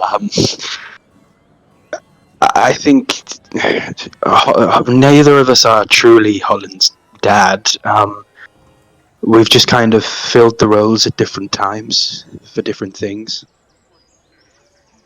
Right. Mr. Light was kind of a father to all of us, really, at the carnival, but there was a special bond there with Holland. Right.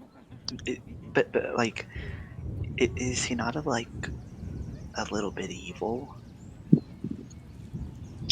I mean, when we worked for him in the carnival, there were always rumors. There was talks of what they had done before and how they had changed and started putting on marvelous shows of enjoyment and laughter and joy. But seeing it all, that it's true, that this is what they used to do, I look up to them like I've not looked up to pretty much anybody else. It's just a lot for me to take in. You know, I think it's kind of like when you're looking at a statue, right? But the sun's right behind it, so it's like a big shadow. And you can kind of see the shape of it, but and then when you know you're looking at it like, oh, the sun behind it, this must be a glorious statue. And then the sun goes down and you turn like a candle on and you look at it and you realize it's just a big statue of poo. Is it not like I that? rather like your analogy. Um, Octavia giggles a bit at that.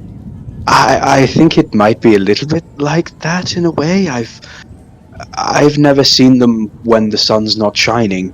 Metaphorically speaking, the carnival always happened at night, but there were always bright lights behind them to make them look dazzling. I mean, all of the people that we've met, and you know, I didn't even want to hit anything for so long. I always thought that I believed in the power of people changing. And I truly believed that Mr. Witch and Mr. Light were good representations of that. But to see them just slip back into it. You know, I think that from what I've seen of Holland, like he got on pretty well with Baba Yaga. I think maybe he's very easily influenced, and maybe sometimes he's influenced to be a little bit cheeky, a little bit naughty, and that's okay. But I think maybe I don't know, like unless I'm just like not realizing something major, kind of seems like maybe you might want to have a few words with him, and you know, I Holland loved Mr. Witch and Mr. Light. I don't know. I don't know if I could even have that conversation with him. I don't believe that they have poisoned Holland in any way, if that makes sense. But even to float the idea that they're not who we thought they were, I don't know if Holland would even listen to me on that. When you say that, you see Holland emerging with everyone else from there. You don't know that obviously it was Gleam's main idea to come out, but it looks as though like Holland's leading them out, like Holland's coming out of the tent first. Clapperclaw's obviously happily talking to Holland as he comes out and giving it a piggyback. Yeah, legit. And Felix at the same time. You're giving Felix a piggyback. Fucking Felix is giving Clapperclaw a piggyback, and Gleam's just like smiling at y'all as you're walking out. And Clapperclaw's giving Dirty Mo a piggyback. yeah, literally. So it's literally like duh. As y'all come out, Gleam's just sort of smiling and like y'all wobbling around as you duck. And like Clapperclaw like lowers Dodgy Mo so that he doesn't bang his head. That's what you see when they sort of come out. well, I think even if it's hard, I think you're gonna have to talk to him. I thought Vanellope was great, like when I was, I guess you guys could see that she wasn't as great as I thought she was. Maybe Holland knows. I don't know. Hey, do you think you guys could look for Ugle? I think Octavia wants to go. I mean, I want to go, and I don't want to leave Octavia. I'm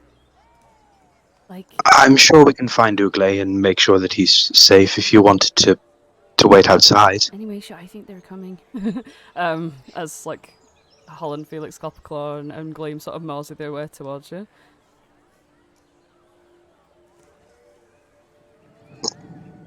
Hi, guys.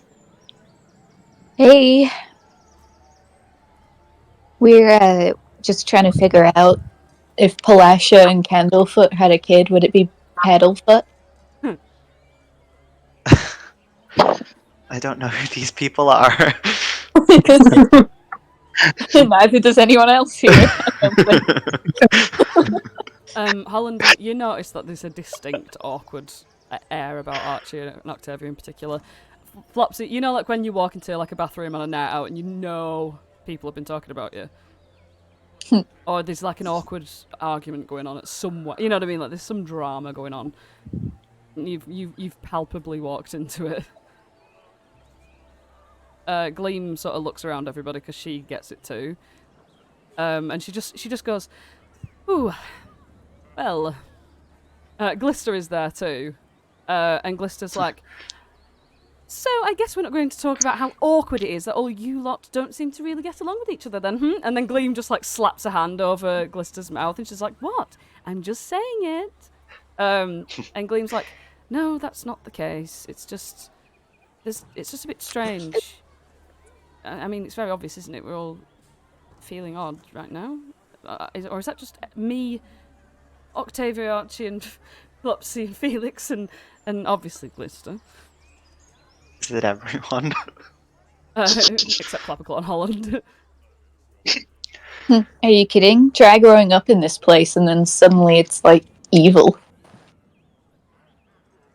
Right, so you know I know what. that it's evil. Yeah.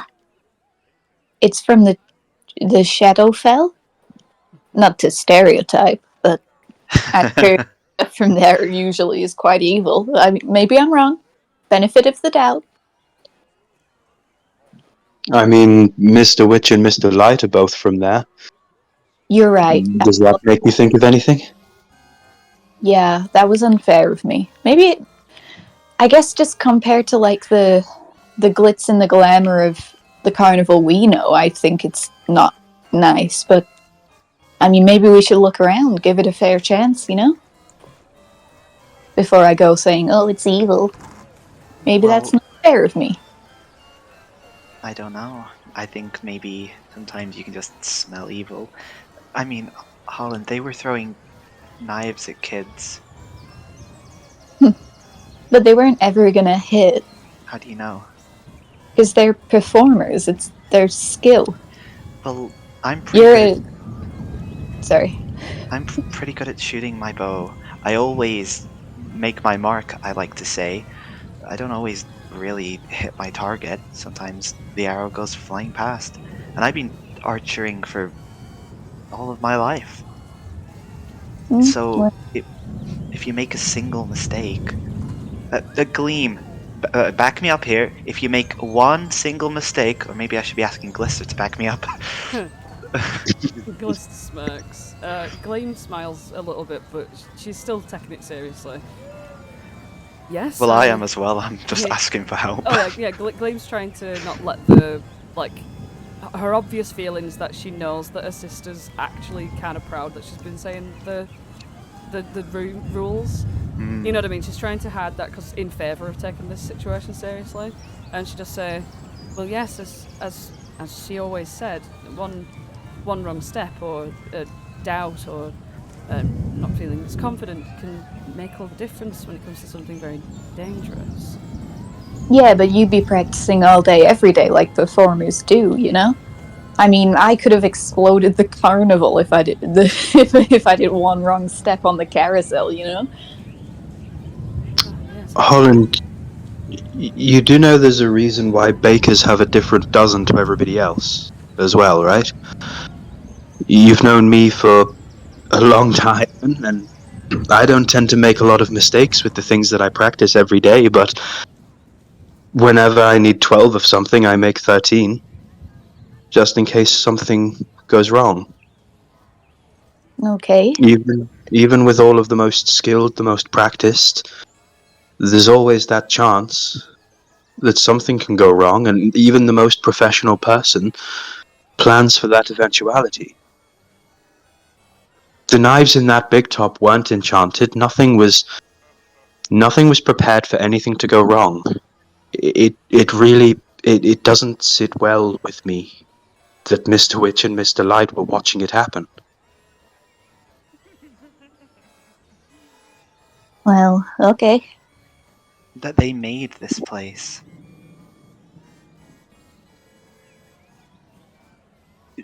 Is it nice to throw knives at children, Holland? Or like around children? No, but if I was doing it, it'd probably be to hurt them. What? I mean, that's not my performance. So if there was ever a situation where I was throwing a knife, it wouldn't be for whimsy, you know? It'd probably be harmful. So, no.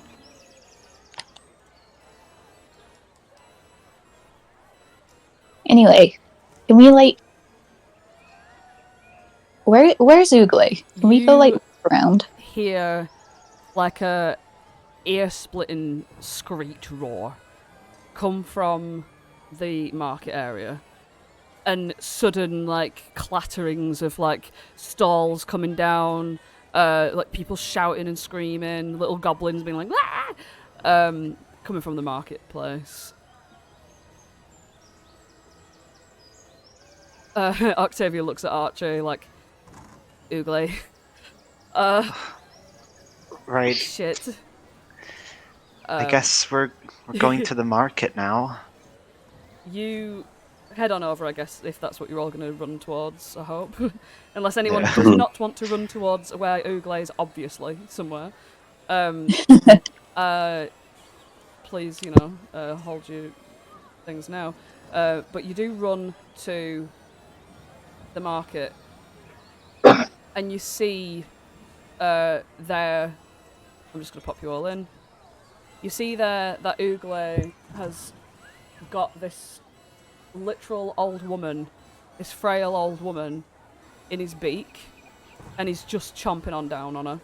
Like, literally, like, flinging her body around, and, like, anyone comes near him, he's got this hunger in his eyes that he's, like, they're trying to, like, one guy's got, like, a hot poker, and he's, like, got it in the fire, and he's, like, trying to, like, put like embers on him, just to, like, put coals on him and stuff, like literally how you would heard like a wild elephant that's suddenly gone trampling around the carnival, but he just keeps screeching and, like, batting people away, and they're getting, like, thrust away. This guy gets literally fucking knocked out, and her body is like a rag doll as it's, like, flinging around in his mouth as he's chomping down on her. Literally, her limbs dropping off in front of your very eyes. These goblins are screaming. He's literally going fucking crazy.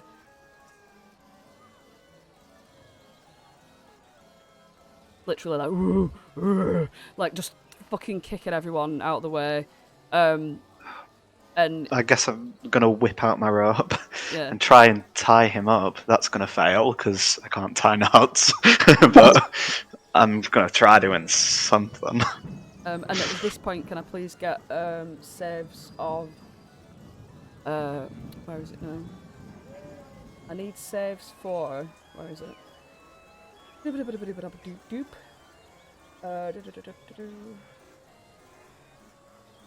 I need... Oh no, sorry, I don't need saves for it. I just need D100s from everybody, please. From everybody? Yes. Is this what we see at the...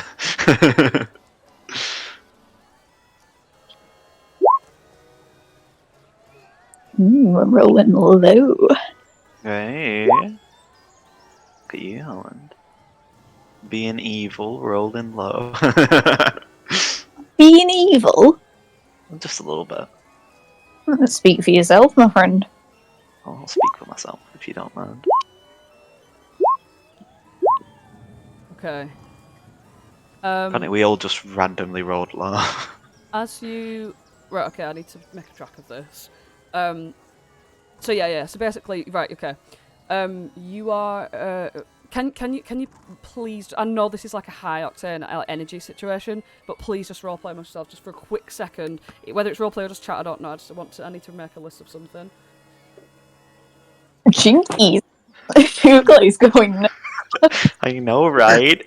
He's really ripping into that woman. Well, at least it's an old lady and not a child, right? It's That's like, whoa!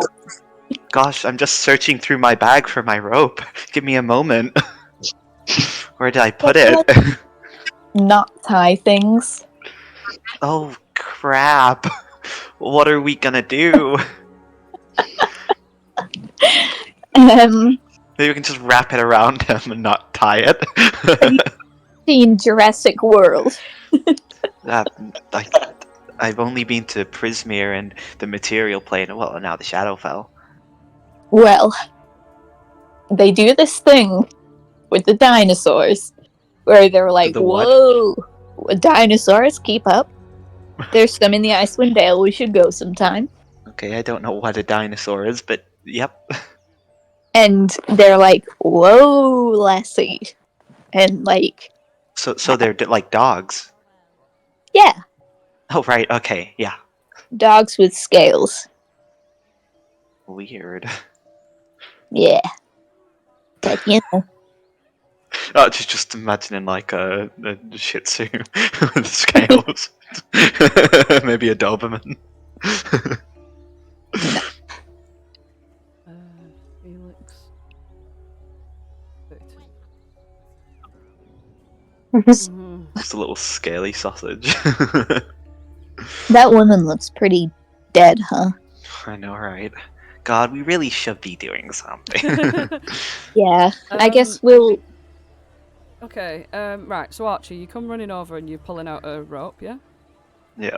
Okay, make me a nature check for like a wrangle of an animal. Oh no, it can be a grapple if you want it to be. It can either be nature what? or a grapple. Grapples athletics. Do you know what? Makes no difference. I'll choose nature. It's more druidic. Yeah, he'll Well, resist more with... range. Oh, he's got to be 5. He's going to resist with dex. 6. He only just... Like, you Oh. loop it round his head, but, like, he, like, drops the woman on the ground, and you can see that, like, he's been taking chunks out of her. Like, he's been, like, trying to eat her. And he's been trying to, like, drag her away from the place. Like, in other words, he saw an easy prey and thought to just pull her out of there. Didn't realise that everyone would notice, you know what I mean? But, like, as he drops Thought he was sneaker. Yeah. As he drops the body on the ground, like, you loop it over his head and he just, like, shakes it off. It flops down onto the ground. And he looks at you and roars. Let's roll initiative. Yeah, you better roar.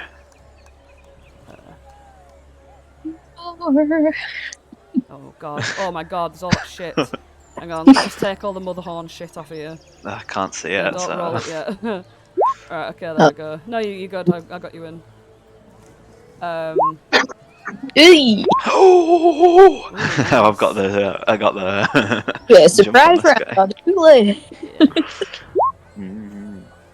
Oh. Yeah, you got that first action to do that anyway, so you can obviously still have your another action on your first turn. Excuse me. Oh, look at Flopsy. Only getting us at I think 23. Gleam, Glister, and Clapperclaw are going to keep out of this. Because I can't be arsed. Archie, Sure. it's you. Ooglay's got last in initiative, so it's just going to be the order at which people do things. Okay, bloody Nora. Let's have a look at what I can actually bloody do. Like, Alright, everyone so I've around him, by the way, is going crazy. Like, there's much more people at the market than there is. You can see so many things just, like, scattered all over the floor, like red potion vial, just the liquid spilled out, mixing with the potions and hissing and shit. You know what I mean? It's bad. Okay, Yeah. I got it. Right. Ooglay! Stop it! Stop now! What are you doing? He looks at you and he's like, hungry. But, well, that's no excuse to murder 2 people. He stares at you and he's like, food. It's food. Archie, like, does that wide-eyed Karen triggered thing. Your eyes start to itch. Like, Oh, God. Like, it feels as though you've got, like, a sudden migraine. Like, it feels like something's pressing against the back of your eyes. Oh my God, I've got a sudden migraine. And you say that out loud, do you? Yeah. Do Ooglays speak with animals? Yep. He's like, don't care. Food. Oh, Holland, sort out your thing. Archie's just gonna go over here and, like, you can't do things with a migraine. Oh, it's hit you. It's like slapped you right in the face. Ah, that's my turn. Octavia is in an initiative, but I guess I'm just going to take her out of it because she sees you like upset, so she's going to come over and make sure you're okay. Flopsy. Flopsy is like one of the only ones here that can't speak with animals, so he's literally going to Chris Pratt in Jurassic World. he's gonna, when I find my cursor, approach Uglay a bit closer. I want to use the measury stick, but it's not doing. Do you really need to? Okay, Uglay's 20 feet away. Okay. He's 15 feet. You can get to him in 15. Okay. He's gonna slowly walk up to Uglay whilst casting slow. As you sort of what's when you cast slow, what does the semantic look like? The semantic hand movements. As he holds his hand up like Chris Pratt in Jurassic World, he's just gonna start from the wrist, kind of spinning his hand around, almost like the hand of a clock that's going slower and slower. As you spin your hand around, your fur on your hand slips off like a glove. Okay, that's a bit strange. Is the rest of my fur falling off, or just from my hand? Just from your hand, and you look at your other one, and the same's happened. Like, it feels as though literally your skin slipped off like a glove, but you still have skin underneath. It's not red raw and it doesn't hurt, but it's slimy. Do I still cast slow, or Yes, does this you still interrupt? yeah, you can Okay. cast slow. Okay. Don't cast magic round here. The implication that your fur was your arcane focus. Yeah, I'm just gonna put the snail on him now. Yeah. It's he just needs like to- how Samson gets his power from his hair. I'm also, because it can be 6 creatures of my choice within a 40-foot cube, I'm going to get as many of these pedestrian people as I can as well. Just in case they start attacking Uglay. Okay. Yeah, the goblin and the human man are both attacking Uglay. So yeah. Yeah, they're all Sort of. do them. They're all gonna go on Uglay's turn, by the way, because that's just the environmental bit, I guess. Yeah, BG3. Yeah. Okay. So you cast slow. Are you approaching him? As you said, you were walking up to him. I'm walking closer to him. I will get about here and then look at my hands and go, what the hell is going on with my hands? As you do, this human guy is like, don't give a fuck about your own plight. He's like shouting over to you, and it's like, help us! Get him in one of them cages! He must have escaped. And the goblin's just like, he's eaten my friend. They look panicked, like they think it's an escaped, like, carnival animal. He shouldn't really be any more danger. He's one of our friends. I'll see to your friend. Flopsy is gonna walk up to the woman and Uglay because I'm right next to both of them. When you get up close to her, you see that her middle is like split in half, and her insides are sort of like leaking out, like sausages on a string. There's no chance that she's still breathing, is there? She's like fully dead. She's literally like split in half, yeah. Like he's bitten through the middle. Flopsy sees this two halves of a woman, checks her pulse. He's like, maybe it's one of the magician tricks where we can put her back together. Yeah, literally, she's like been like when a predator goes for the squishy parts. Mm-hmm. Yeah, it's exactly like the Discovery Channel.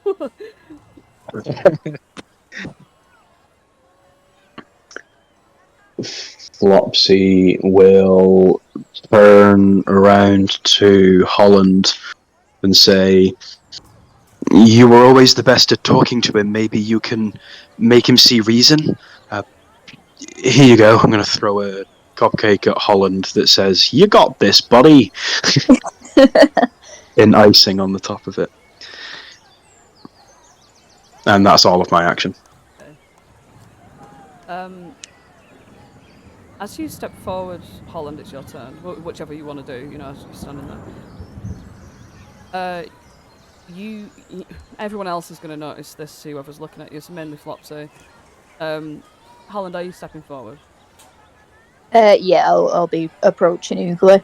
With the first step that you take, your eyes completely go just like inky black. No whites, no shine in them whatsoever. It's like you've become visually demonic in some way. Your eyes are just pitch black, like completely. As you like step forward. Felt like I had some cool shades. Um, hey, look, I know you're just hungry, and I'm sorry we got distracted and didn't get you your food, but it's not your fault, but these people want to put you in a trap now. Because you accidentally bit the wrong thing, it's not your fault. But we need to get you out of here. Are you casting that Speak with Animals? I'm approaching him. Yeah. In the fucking embers of that fire. Nice. Lyra colours, possessed eyes, everything. I'm for the first time using my gift from Lyra, which is Beast Bond. Nice. Flash that up and do me a wild magic, please. I will. Oh, hang on. My Roll20's been a bit of a pig this evening, so I'm just going to copy and paste it. It's okay. This I've is the also one got where things to like write down as well. So. fireball happens and kills everyone. Right, wild magic. Is that rolled? Yeah, Yes. it's 6. I don't know what your stack is right now. It was almost that. Ooh, okay. Okay, so there's a telepathic link. How long does that last for? Oh, whilst we're within line of sight of each other. Yeah. Okay, so like literally as soon as you make eye contact with him. Yeah. What do you want to do? I'll just say that to him in our connection, and I want it to be like a moment of, in spite of the demonic eyes, like the embers from the fire are like reflecting on Holland's fur and kind of making him look warm and welcoming while everyone's running around him screaming. And he's speaking words of comfort to him, and hopefully that will get through to Oogly. He sort of like relaxes and stares at you. And the guy behind him like prods him hard with one of the sticks as well to try and move him. And he like rears back, like, but then like as he like goes to try and like bite him, he thinks against it and sort of looks at you. But you can tell that when he's looking at you, like he's got like pain behind his eyes, and he says he says to you in his little telepathy, he just says, "I feel pain." And he sort of like looks down at his arms and like he's like as if he's looking at his chest or whatever. And then he like gets hit by something else or whatever, and he's like, "They're hurting me." I can stop the pain. You just need to run back to where we came from, the circle. Okay, he's gonna try and like come out of there. These guys aren't fucking listening to you about not hitting him at all. Like they're just gonna keep like poking him and prodding him. They can't make attacks opportunity though. Yeah, that's no, a reaction. That's what I mean. Okay. So as he like leaves, they both hit him. Let's see if they actually land on him, because if they do, he's gonna go down because he's got 1 health from. They should be slowed as well. Yeah, I know. So they've got the minus. Sorry, they've got the. They don't have the fucking -2. Oh no, they can't use reactions. Excuse me. Can't use reactions. Yeah, that's what I said. Right, yeah. Sorry, excuse me. For some reason, my brain went, they've got a -2 to their attacks, and I was like, wait, what? Like, it's -2 to the AC. Yeah, ignore everything I've ever thought of and said. Oh, don't worry.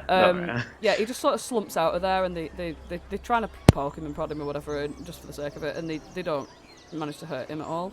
But he just, like, slowly and really lethargically, like, walks out of there. The guys are, like...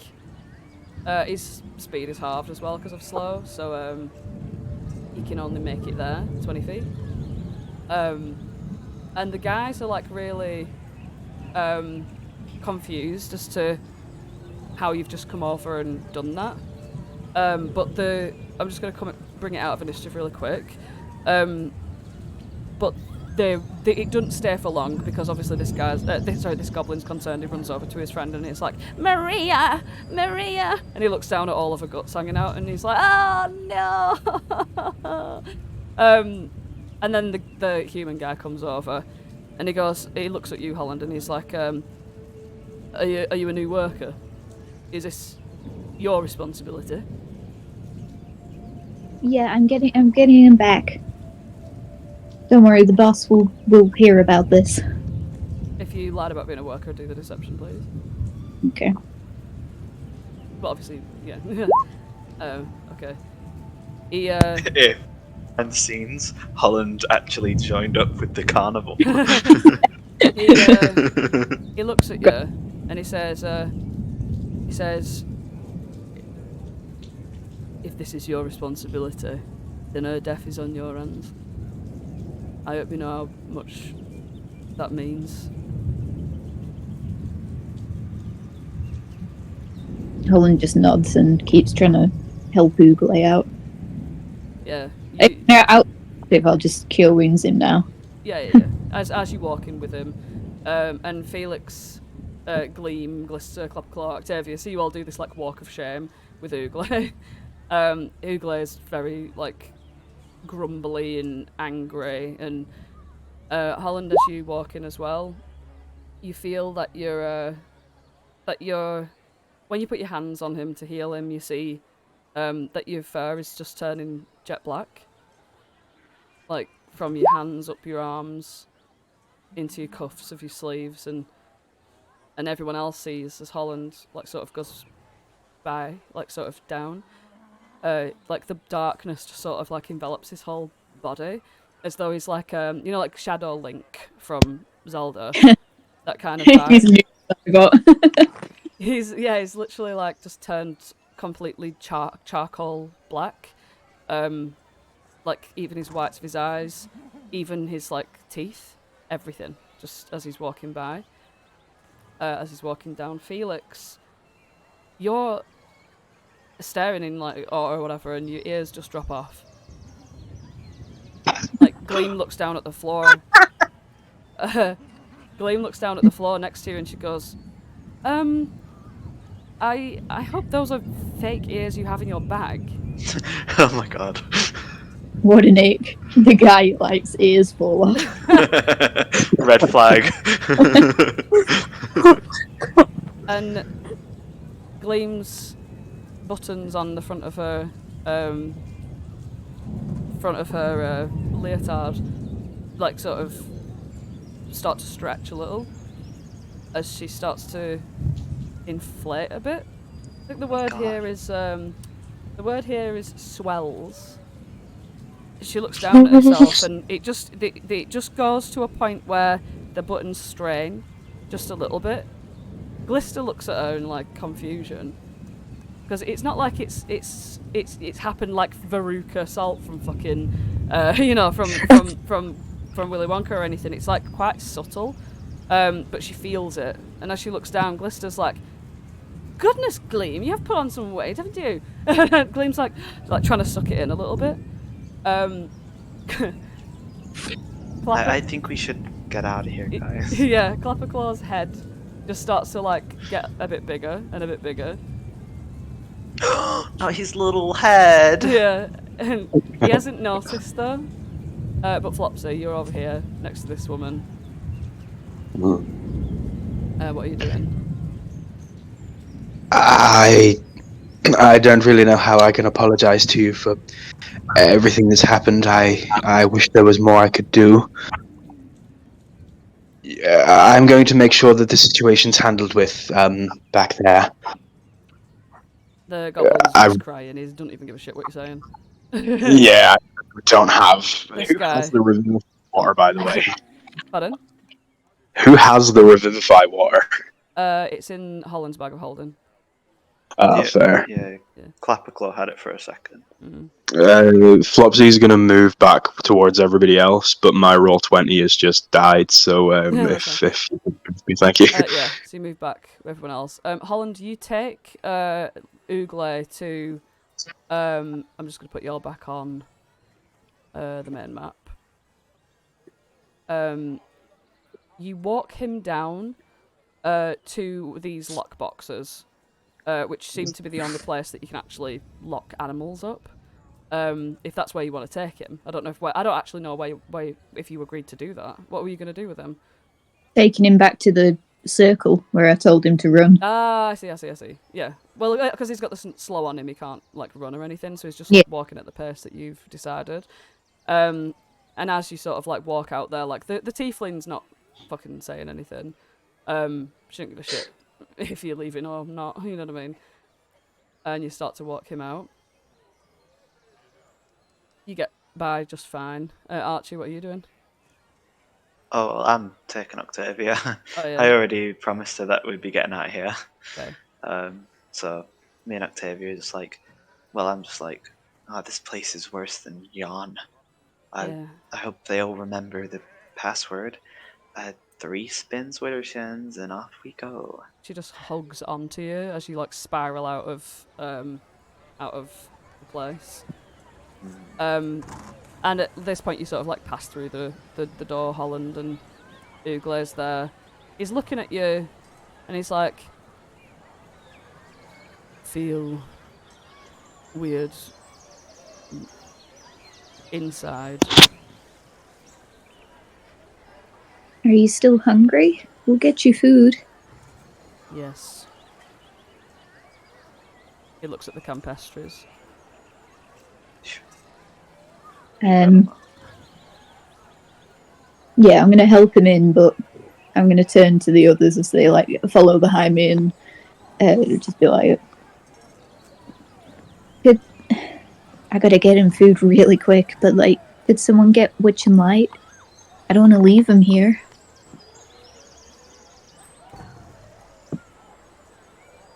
I could go and get them and bring them back here. You could. Clapperclaw's obviously coming. Yeah. Yeah. Gleam's Piggyback. like, oh, thank God for that, we're leaving. Glister's like, oh, we're leaving already. Oh, we can't hack it, can you? And Gleam's just like, Fuck off. It's not... Yeah. Yeah, they're just like, whatever. And Flopsy, you're gonna head back to that big top. Oh, Skek's there too. Skek's coming. Flopsy, this can be the final scene. You go to the back of the. I spilt. You go to the back. Is that Mr. Light saying hi? You go to the back of the. You go to the back of the big top, and you see. Where are you? You walk into. I don't know if your roll 20's working or not, so I'll just describe to you. I can see it.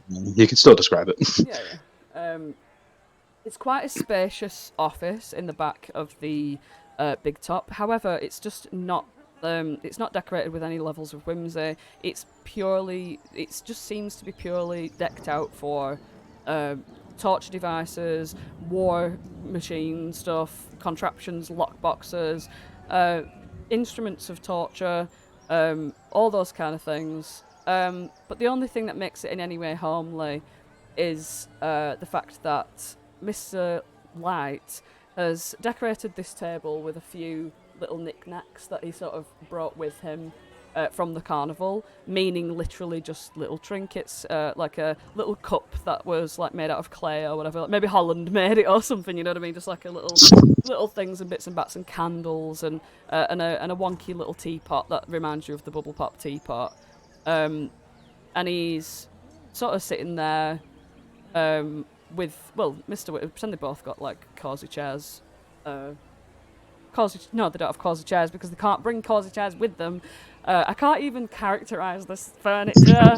They are sat on cold, hard wooden chairs, trying their best to be comfortable. And And all this paperwork that was there is all just like closed up, folded up, sort of pushed along the table. Like it's not actually on the table, it's just like down both sides of it to make way for the tea.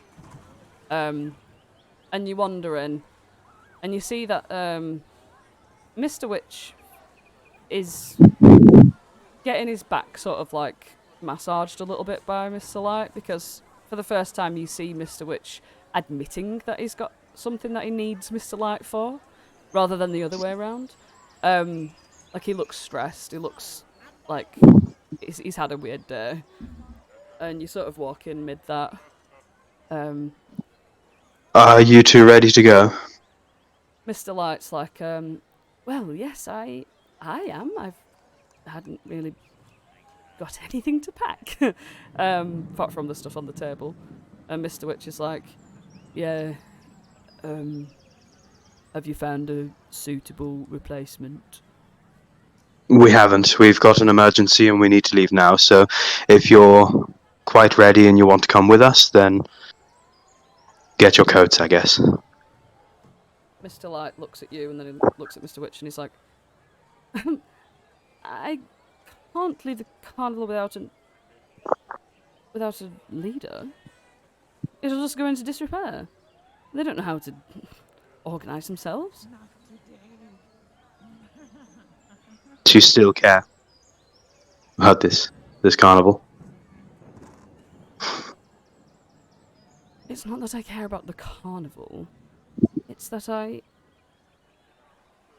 is what we've built, and I can't just abandon it without anybody in charge.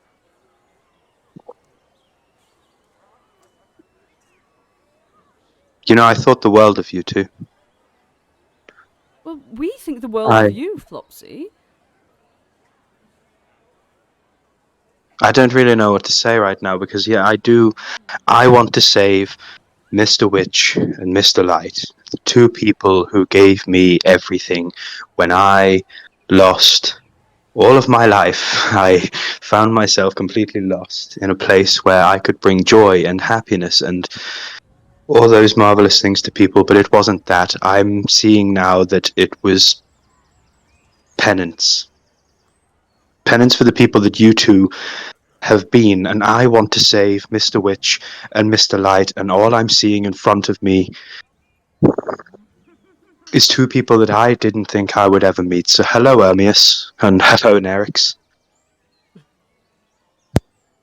There's still a little boy out there that believes in you, because fuck knows that I don't anymore.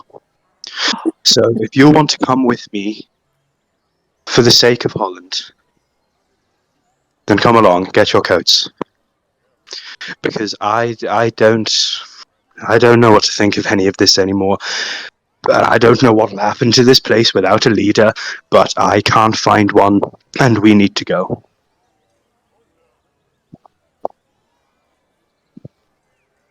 If we were to come with you, Flopsy, we would be coming back for the sake of the Witchlight Carnival. Not for one little boy. Do you know what that carnival means to me? That carnival I used to think I did. isn't just teapots and bubbles and lights and candy floss and cupcakes and Winston. And especially not the carnival and you and custard and grumpy little old men.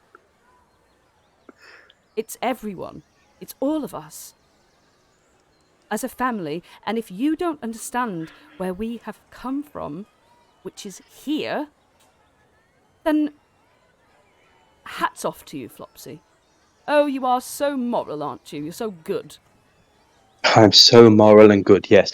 I believe that people can change, and I believe that you were two shining examples of the good and the joy that can come from everything that we built together. And yes, I have been there 32 years of my life. I can say that I helped you build what is there. And looking at you now, slip so perfectly back into what you were. This is all that you created, and I can forgive that if it's something that you can't stand by now, but you have glee in your face, Ermias. You are proud of what you've done here. Of course I am. There are people here who see this place exactly how you see the Witchlight Carnival, and why is their pleasure and happiness and excitement worth less than yours? Or mine, or Holland's? I don't do this for, well, not always my own enjoyment. I can't help that. I do it because this is what many people live for. And if you I've only been understand here that- one night, but it seems like many people would be dying for this as well. And that is enjoyment that I can't stand behind. Do you honestly think we don't have people who can do restorative magic on staff? You seriously underestimate me. That's the joy of having such power. Is we can indulge in these things, and then smooth it all over for the next day. It's never even happened.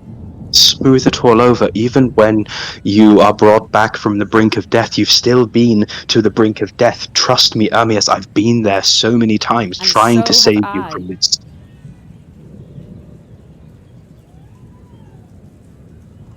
So what enjoyment do we get from going there and then coming back? Restorative spells and everything aside, there's still misery, there's still pain in the process. And that's what they're here for.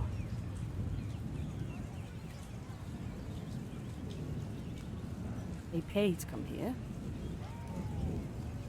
People who work here choose to work here and like it. Go around and ask anyone who works here if they like it or not. It was only us. Mr. Witch sort of does nod his head at that moment, and he said, well, yeah, we were seen as a bit weird because of it. People were saying we were getting soft and saying that we're out of sorts because of it, and it weren't right. We were being too...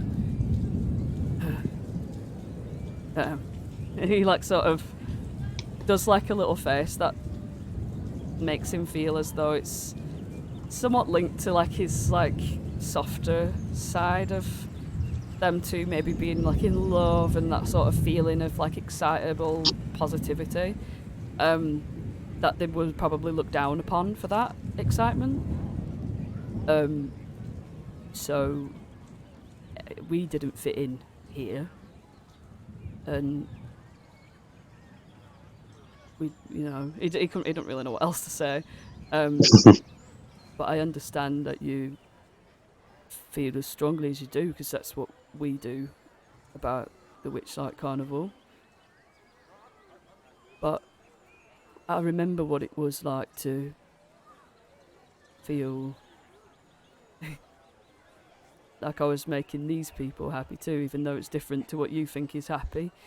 Yeah. I want to come. And Mr. Light's like, of course we want to come.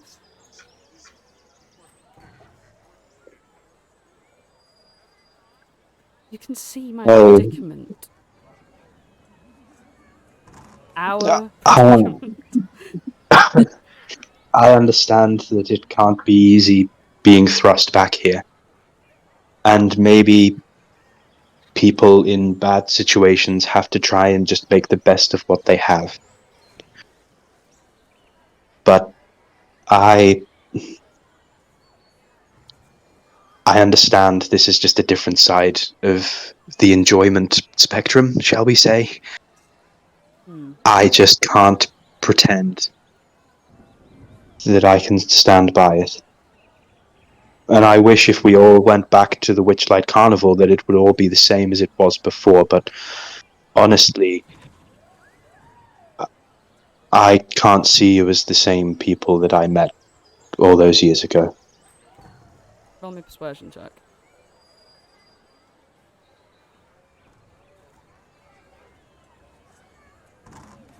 Give me a second to find my cursor. Natural 20. As you're, like, with that final word, you sort of I suppose, walk your way out of there. Sort of Yes. walking out of there. And